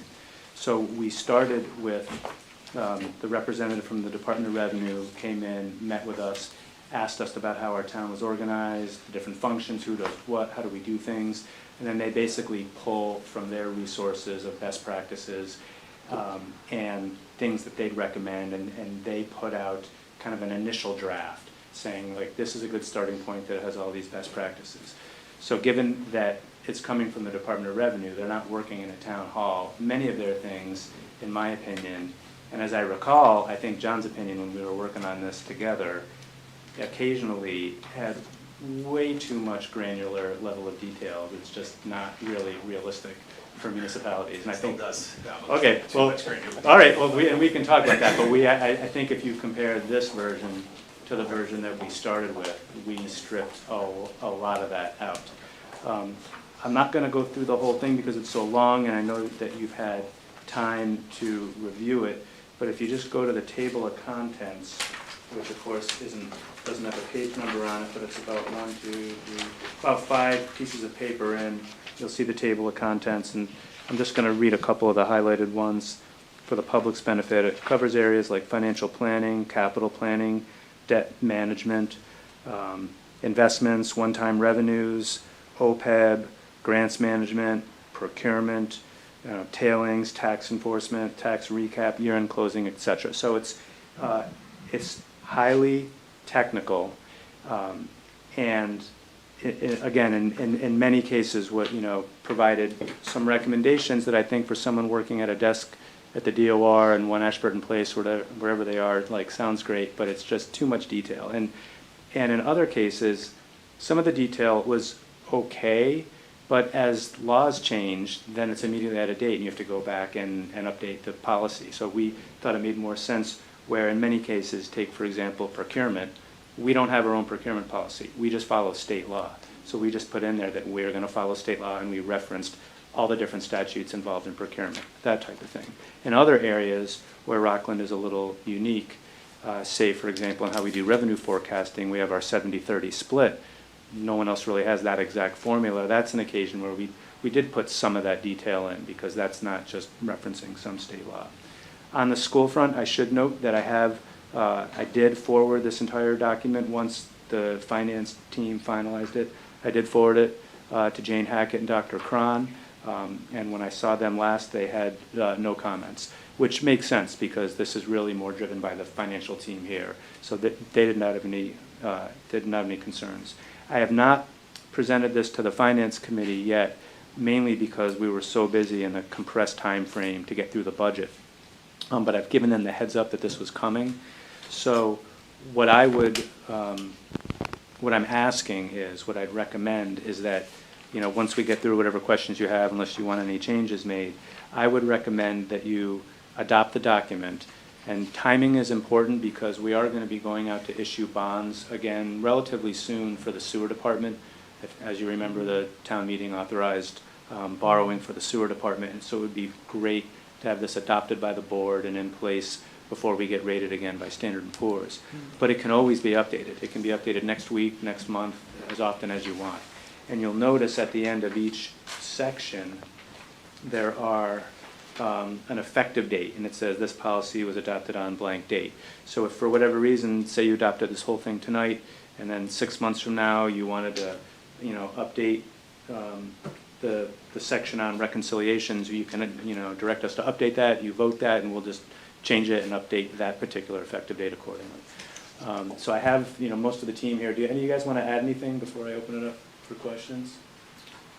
No, I just want to say that we met quite frequently, pretty extensively. Took the document, reworked it over and over again to kind of make it fit appropriately with the DOR as well as Rockland's needs specifically. A lot of it is heavily steeped in the treasury and the accountant. The collector has a small piece to it, but we did meet pretty extensively to pull what we thought was a pretty comprehensive policy. Thank you. So that I'll happy to take any questions or provide any more detail if you'd like. Any questions, comments, concerns? I would just like to thank all of you for your hard work. This is going to be a great resource for the town. I have obviously several things marked here, so should we just go through and? Sure. Okay, all righty. So on debt management, and this is more, some of the things in here we talk about are very kind of, again, high levels, you know, shall or strive, which is good. I think that was all, I don't necessarily have a problem with that. I think later on, we're going to see there's too much will and must, and I guess that's one of those things that you were talking about, that we want this to be a guide, but not something that hamstrings or handcuffs people later on. So I just mentioned that just as a point of reference. Going to page 20 on the investments part of it. It talks about the need to have something invested in a state chartered bank, where that's not something that the MCTA talks about. Can someone explain to me the thinking on that part of it? Why we added that? I don't believe we added that. I think that was what was recommended by the DOR. It's there. Are you? Page 20, under investments. Is it in? Mitigation strategy, deposits at mass chartered banks. Yeah. This policy State charter banks, combines the allowed depository accounts of those offered by Massachusetts state chartered banks, a provision that is more restrictive than state statutes in the MCTA Association Sample Investment Policy. I just was wondering what that. Yeah, I don't believe we added it. I believe that was what was recommended by the DOR. Is that your recollection, Allison? Because the reason why I'm asking specifically about this one is some of the banks now are starting to become too big to be part of the DIF. And one of the strategies that banks will do in order to safeguard our money is they will take, say if you have $1 million, which obviously is above the 250 FDIC limit, they will open 4 different bank accounts in the town's name, literally all over the country, in order to mitigate that risk. So I'm wondering if this saying we can only have it in a state chartered bank, if we're going to lose the ability to have a bank offer us something like that. I'm not familiar enough with sweep accounts. I was never told that they would be outsourced to other countries. Well, just other states, not necessarily countries. Oh. I said countries, I misspoke, I'm sorry. I don't think we'd have an issue with changing it to say the treasurer may negate this risk, Okay. rather than will, Yeah. right? Make sense to you, John? As long as it means, I mean, it's like, as long as it's more of a suggestion that Right. you keep it in. That's what, statement, not a that's my requirement, intent with then, may, right? yeah, if May we means we tweak could, it but to- we're not required. Then I'm good with that. On the next page, it talks about, I'm just wondering with the 25% of the long-term funds with a single financial institution, what does that mean? Do you mean like a financial advisor? Because I know we, for example, use Rockland Trust for a lot of our, long-term investments. Does that mean we can only put 25% with them and have to find another home for the other 75%? Is that what that means? And if so, why? Yeah, I mean, again, that was what DOR recommended, and my assumption is, just minimizing risk, if one, if all your eggs are in one basket and there was an issue at that bank. I mean, it's more, not necessarily the firm that you have, but it's making sure what they're investing in is appropriate, I guess, at least in my opinion. I'm just wondering if the 25% where that came from more than anything, because, all right, go ahead. Yeah, go ahead. I read this as no more than 25% in an individual institution, not as like 75% would be held somewhere in 25. You would want to just make a diverse portfolio if possible. So you would need to, if I'm understanding, you would need to basically have, say, 4 Rockland trusts who are investing your trust money. For long-term funds, possibly, for general fund where, So the short-term stuff's not included in this, Right. which is good. I'm just more, I don't know how many investment firms are out there that deal with municipalities. I was wondering what the thinking was on that. It's not a huge deal, but I was just hoping to get some. Yeah, and again, that's another one, you correct me if I'm wrong, Allison, where we didn't come up with a 25%, that's what the Department of Revenue recommended. Okay. All right, that's fine, not a big deal. we can also change that to may instead of will, or Yeah. recommend that. That's fine. Flipping ahead to page 36, manual disbursements in exceptional circumstances. It talks about, for a payroll liability that the town administrator and town accountant can give approval for. I'm just wondering why it's limited to just payroll.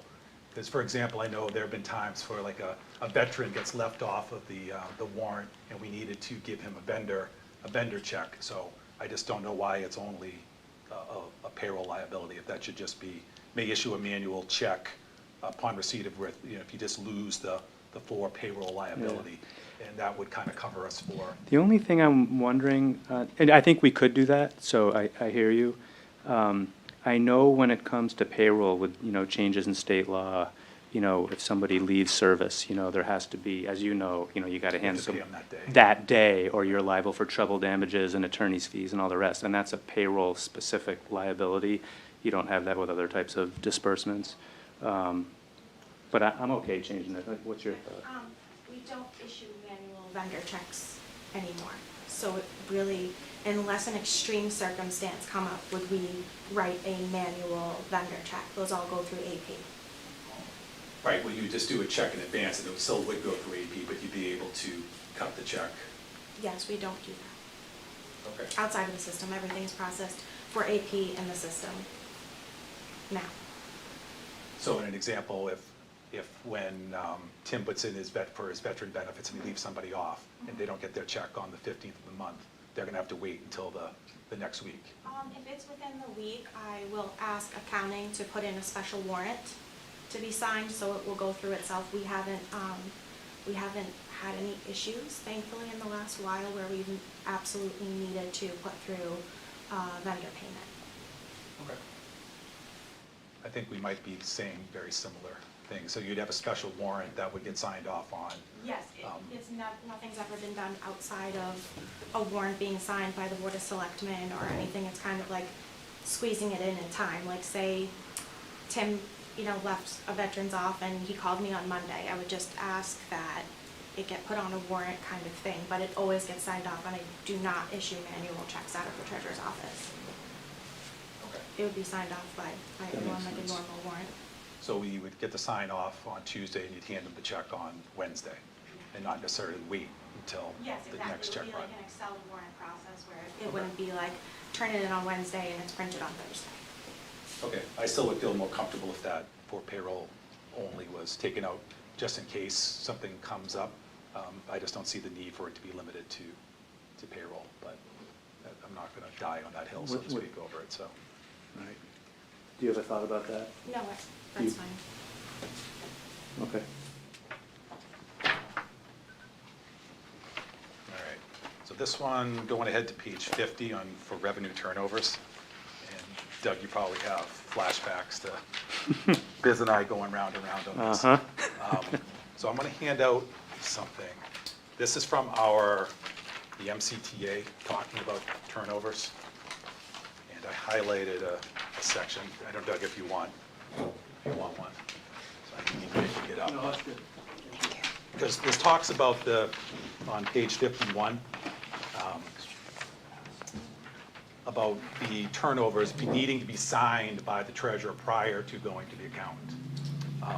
That literally goes against what the MCTA suggests. They explicitly talk about, I'm sorry, I gave away all my copies, but. Here's the extra. Oh, there we go, all right.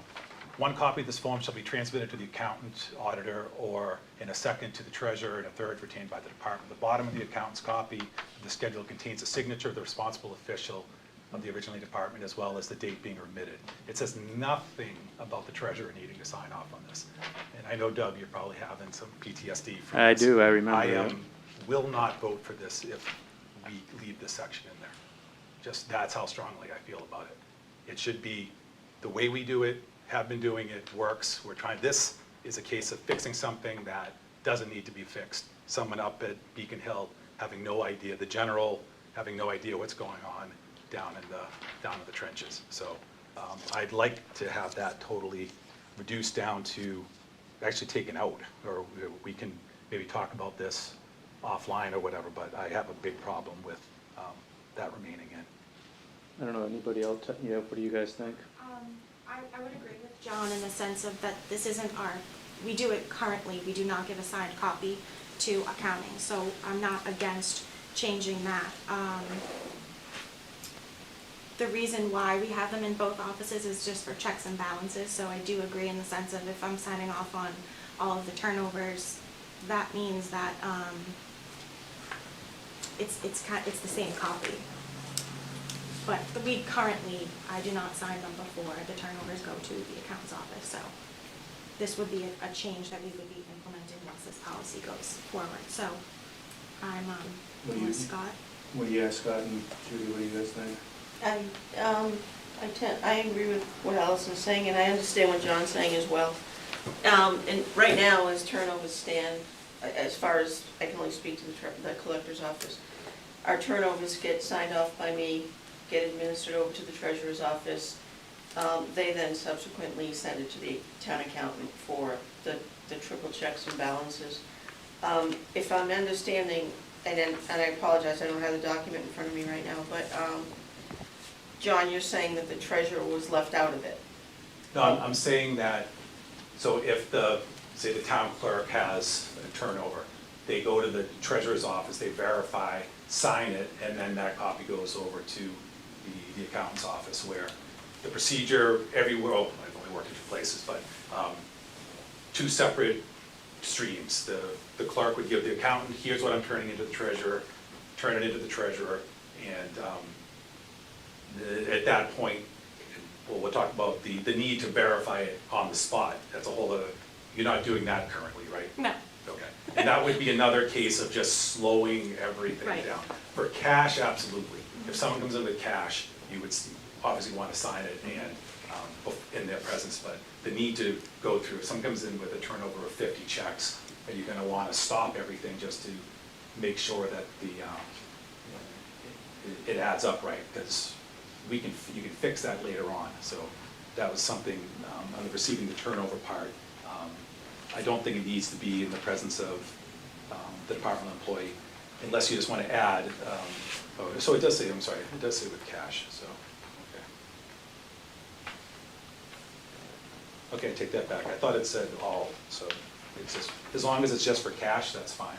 So you okay with it? I'm okay with that part, but I'm not okay with the account needing to get a signed copy from the treasurer. So why don't we do this, if it's okay with you guys? I'm just making a note.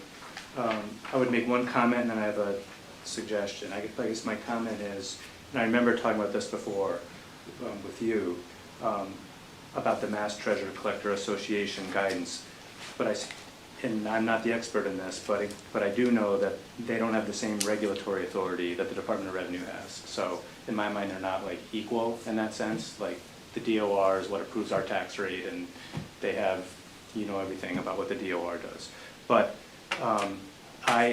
if we can work our way through the rest of this policy, personally, I'd be okay with just pulling this one section, and we can do some more research on this particular point with the DOR, and then we can just vote this section later. Yeah, because Is that right with you guys? Moody's or Standard & Poor's isn't going to care that the revenue turnover section wasn't in this. Right. So yeah, I agree. We can. Right. So we can come back to that one. So I'll say hold on revenue turnover. On page 52, talking about insufficient funds, about a $25 penalty. It's $25 or 1% of the check amount, whichever is higher. So if you have a $2,500 check or higher, you can actually charge more than $25 for it. Okay. So. Got that.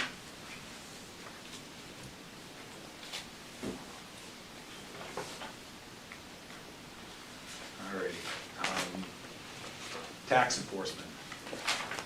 What page, Jen? Sorry, 57.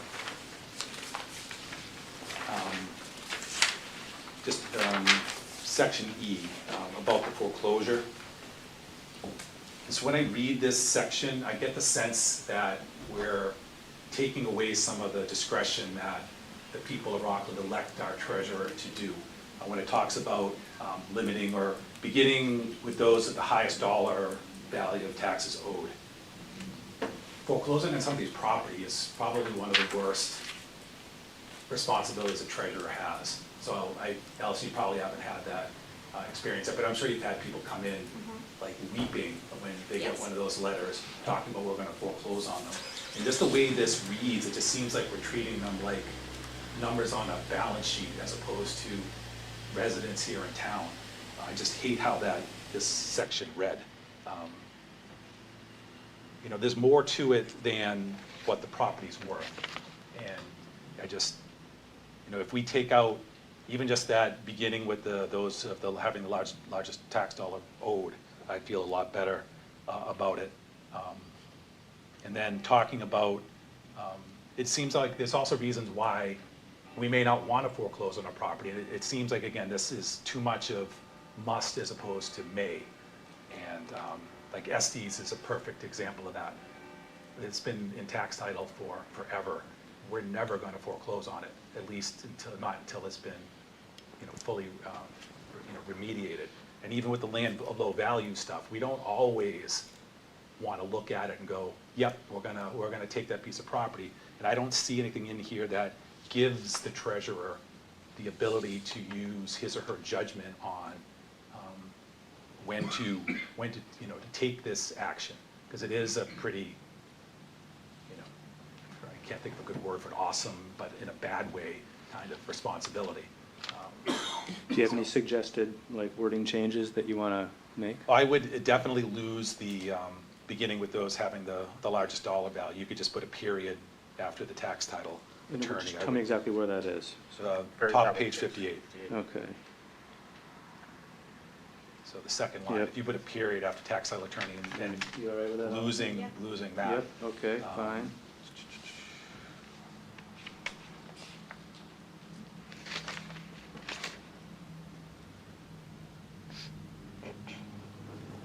I think part of your point while you're thinking of your other wording changes, John, is it kind of gets to this whole document, because again, we don't have to have this document at all, right? We've been operating all these years, without it. But again, it's considered a best practice by the state, and it's also looked highly favorably by the rating agency. So there's that balance between like, discretion and having like a guidebook. So I hear your point, I'm just Yeah, sort no, of. we should definitely have a tax enforcement policy. I just, some of the, I wish I had taken better notes on this, but. John, if I might interject, would it be better to say the length of the tax title versus typically they're one and the same. The higher the value of the property is typically the length of the tax taking. It's how long it's been yearly. How many years have it been in tax title before you go into foreclosure? I'm just trying to satisfy both needs in that, is it better to say not the dollar value, but the length of the taking itself? Like if a taking goes on to 15 years. I guess I'm reluctant to put anything too specific in there because, again, I feel like it takes away from, in this case, Allison's discretion on how she feels this should be enforced, especially since she's still elected.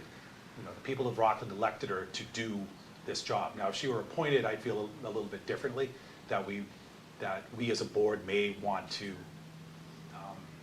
guide her more or not make her, but you know what I'm saying, that we'd have more say on how the treasurer, it does tax on it, because this is solely in the treasurer's world. John, can I add something as well? Sure. I just want to reiterate what Doug had referenced, that this is really meant to be a guide for the town, Okay. not prescriptive. But if you look at the bottom of page 57, it says, the treasurer will identify all the properties of significant value to process for potential foreclosure in court. So it's not really, it's stating that foreclosure may be an option. So Okay, I think it does give the treasurer. And I guess if we take out that beginning with those having the largest dollar value, then you're right, then it does put back in our current case, Allison's ability to decide, hey, the person that owes the most is laid off because they're going through a cancer treatment and, everyone in their family is sick. I don't want to add the hardship of foreclosure on there, but, the second highest one, that might be a better one to go after. Having it just be, numbers on a spreadsheet kind of just rubbed me the wrong way. And I think literally we just take out those 10 words. I think I'm that's okay with fine, and I think to Jen's point, potential is the key word. Because Yeah, yeah. this wouldn't make us foreclose on that person number one going through cancer. This document would not make us do that. Right. Well, once we lose the beginning, it just, like I say, I didn't like how that read. So And if we take that out. I'm fine taking it out, but I would argue even if we kept it in, it still wouldn't make us, because again, to Okay. Jen's point, this is just a guide for how we're kind of analyzing it. It's not prescriptive. All right. So we'll take that I'm out. not a We're sticky, good. so I think that's Thank it. you. So. That's it? All right, so I have those changes, and I'm going to pull the revenue turnover. Are there any other questions or comments anybody else has? You good? Good. John, you good with if we adopt those changes? Adopted without the one that we said we're going to Yep. vote on later, yes. Okay, you want to make the motion? I will make that motion to adopt with the changes we just discussed in pulling the revenue turnover section. I have a motion, do I have a second? Second. Motion and a second, all those in favor? All right, thank you. Next on the agenda, Can I ask one question before we move on? On the agenda, there's the consumer protection information. you canceled. They Okay. canceled. Yeah, they canceled, sorry. I was gonna say, Yeah. maybe I missed that. Yeah, they sent an email just before. the Thank meeting saying you. They couldn't make it. So next on the agenda, Plymouth County Advisory Board appointment. We got a letter from Chairman of the Plymouth County Commissioner's Office. Our last member from the board that was on Plymouth County Advisory Board was Karen Iman. I'll take any, So what's involved in doing this? generally there's, Doug, was it a meeting like once a month that they meet, or once every 2 months that they meet? Yeah, it's periodic meetings at the county in person. It's just basically, I mean, Laura, you attended this past meeting, what? I did. What is the, what did you guys discuss, what did you guys go through? Yeah, we discussed the county budget, voted on it, spoke about additional funding opportunities that are coming down the pipe. So it was really interesting. And it was in the Carver Firehouse, which was pretty amazing, if you've ever been to the Carver Firehouse. May we have one of those firehouses one day. So, anyway. Anybody want to volunteer? Yeah, I'll do it. I'll volunteer for sure. Okay. Anybody else? Anybody else have any interest, any comments, questions? Want to make a motion for Lori? I'll motion Okay. for Laurie Like to- nobody wants to make a motion? Like, wow, somebody's got to volunteer, guys. Motion for Laurie Charles Oh my to God. join I know the this- Plymouth County I'll second. Advisory Board. I've got a motion and I've got a second. All those in favor? Okay, that's unanimous. Thank you, Laurie. Thank you. All right, next on the agenda, Board of Selectmen liaisons. So we've been talking about this. We used to have liaisons before, and we kind of got away from it as we felt as though it was one of those things that, Doug and Jen, for the most part, should be the liaisons. But I think it'd be beneficial, especially since, a lot of you are new to these roles over the first couple of years anyway, to really get into other departments that you may not have had exposure to and some that you might have had some exposure to. So, I took some of the information that was sent to me and I kind of broke it out. So if you want to write this down, John, I have you as sewer. I have you as assessors department. Just that you strengthen your numbers and stuff like that. And then I think this is where it also might tie in any 40B developments, just kind of stay on top of that, to work with planning and zoning and just be able to update the board as much as you can as far as, or update residents. If residents have questions, you'd be kind of like the point person for us to direct them to, outside of, say, Doug or a Jen or something like that, if they want to hear directly from our selectmen, Lori, Board of Health, Yep, Highway, got it. Park Department? Yep. I think you're already the liaison to the Park Department anyway. Yeah. Peter says he sees you every morning and you Yeah. always have something to say to him, so.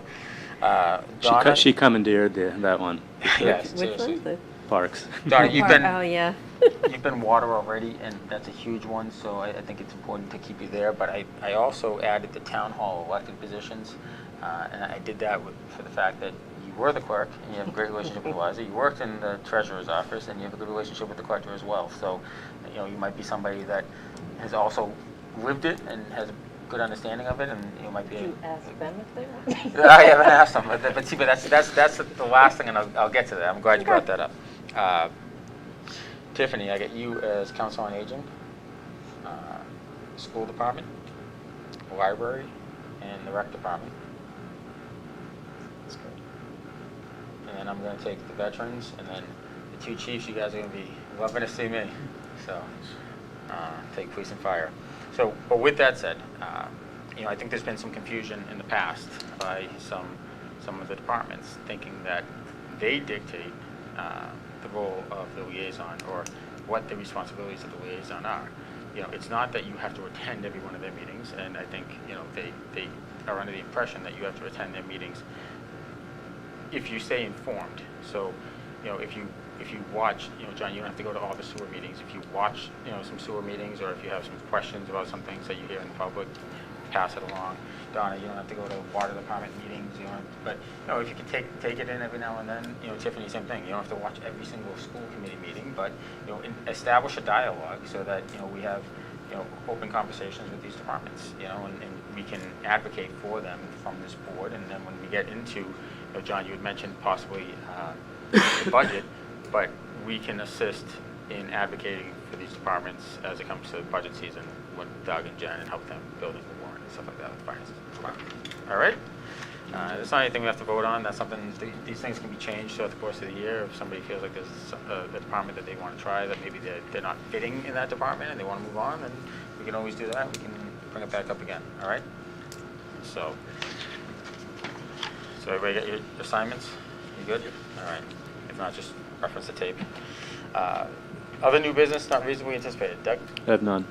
Okay, old business. MBTA letter of support, commuter rail safety concerns. Sure. So, Mike, you brought this up several meetings ago. Since our last meeting, I've had some in-depth conversations with the Abington town manager. He greatly appreciates the offer to support what they're trying to do. Since you started talking about that with the elected officials in Abington, the big push, and everything I'm saying now is what the Abington town manager told me. And actually, I'll just cut to the chase right now. He specifically asked that we not send a letter now. He's asking us to wait, and I'll explain why. The big thing they were doing was they wanted to meet with the MBTA, and they wanted to express their concerns and give some potential solutions. They wanted to sit down to be able to have that face-to-face, and there was a really big push to have that. They sent the letter, which I included in your packet, and they commissioned this very detailed study.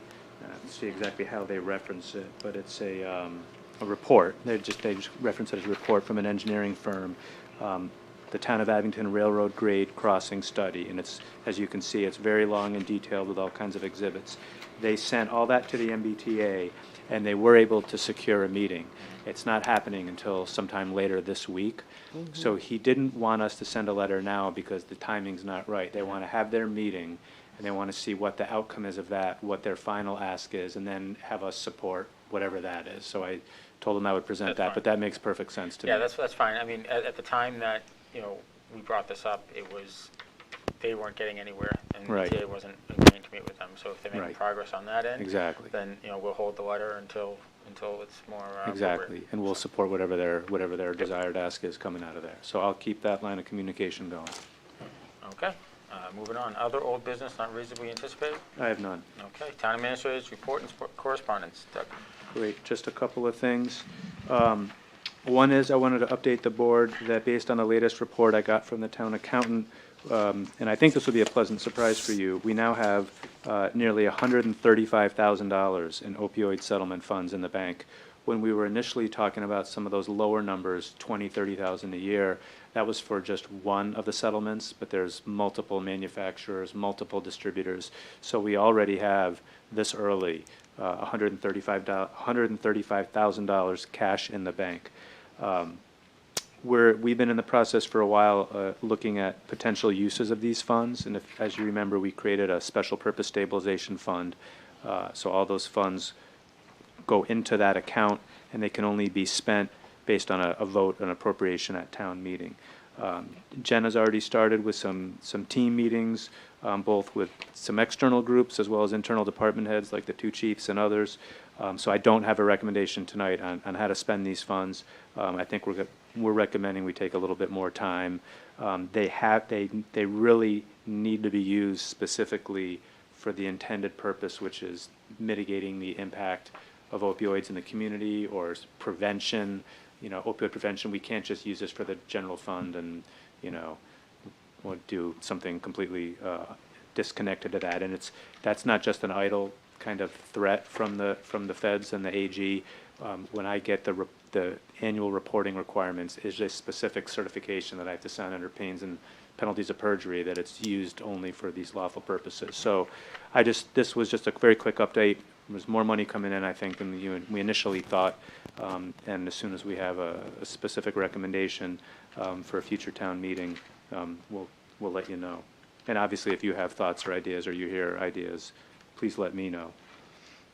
Next, our Highway Superintendent, Dave Taylor, received a state revolving fund grant for $150,000 for GIS, Geographic Information Systems. It's for an asset management plan for both sewer and drainage. That's really going to help both departments. So Dave is on top of that. I want to thank him for his efforts. Next, I did send our charter amendment up to our state legislators, updating Board of Selectmen to Select Board. So as we talked about before, that has to be filed. It has to pass both houses of the legislature, then get signed by the governor. So I'll let you know as soon as that happens, but it will likely take months, if not longer. I attended the Rockland Elementary School Memorial Day event with both Tiffany and Lori a week or two ago.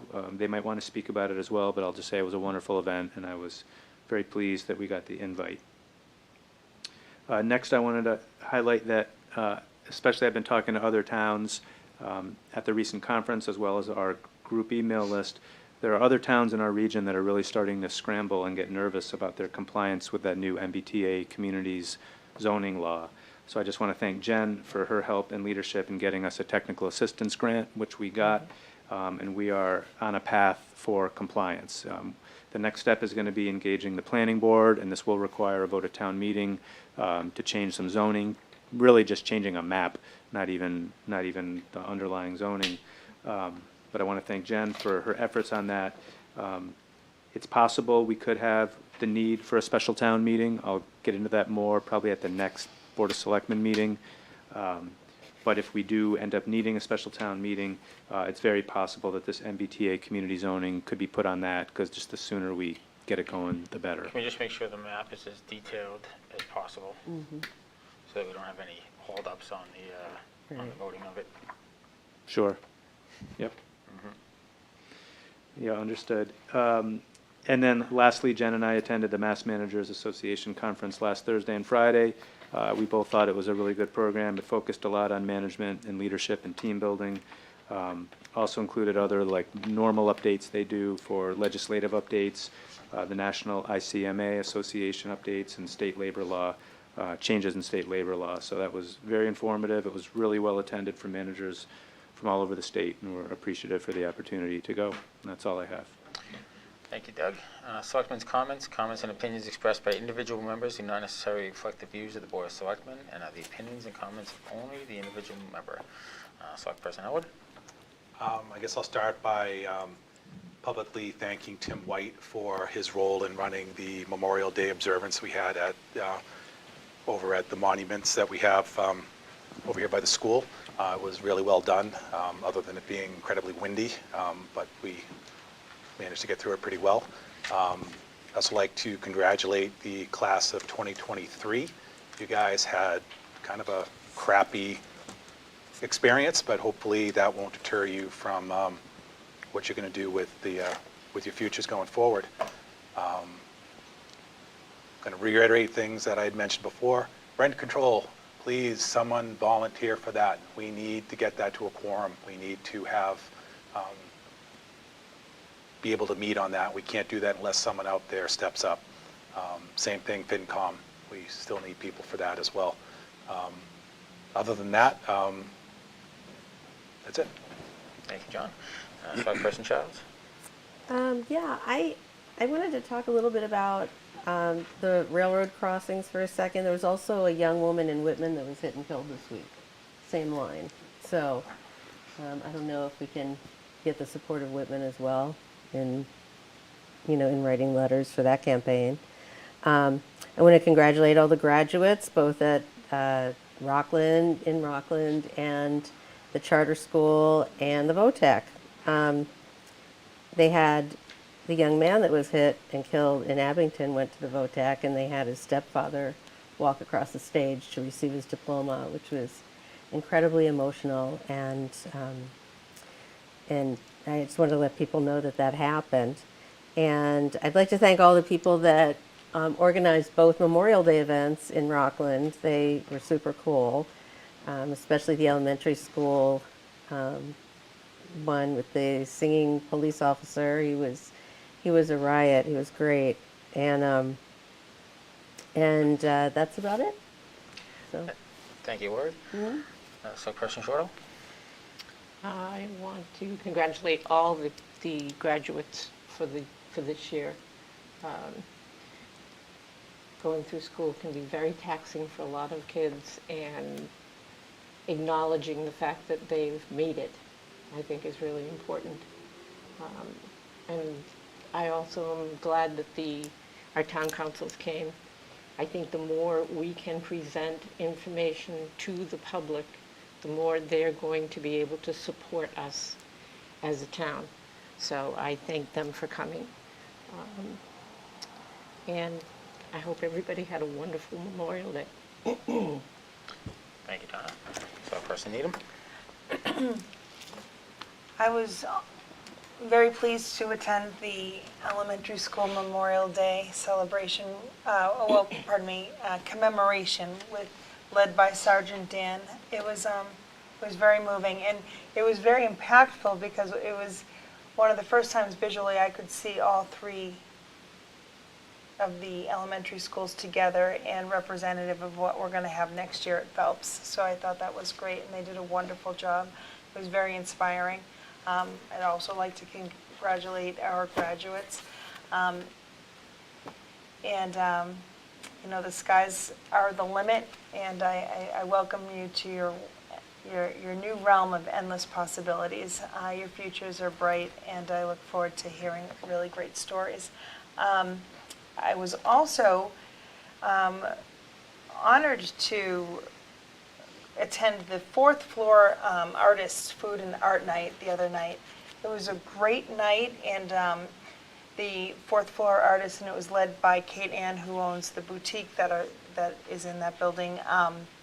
They had great tapas and an art show that displayed 4 different artists, and it was sold out event. It was just, there was such great creative energy, and it was just such a great, it was just a great celebration of the creativity in Rockland. So it was a great night. Thank you, Tiffany. Really, what is there to say that hasn't already been said? I wasn't able to attend any of the events due to work obligations, but I went to Sergeant Dan last year, and that really is a really fun time. And the kids are really excited and very well prepared for it, so it's a good time. And then, congratulations to all the graduates. May the futures be bright and happy and healthy. With that, I'll entertain a motion to adjourn. Motion to adjourn. I got a motion. Do I have a second? Second. All those in favor? Donna? Yep. Tiffany? Yes. Lori? Yes. Yep. John? Yes. Thank you. Thanks. Have a great night.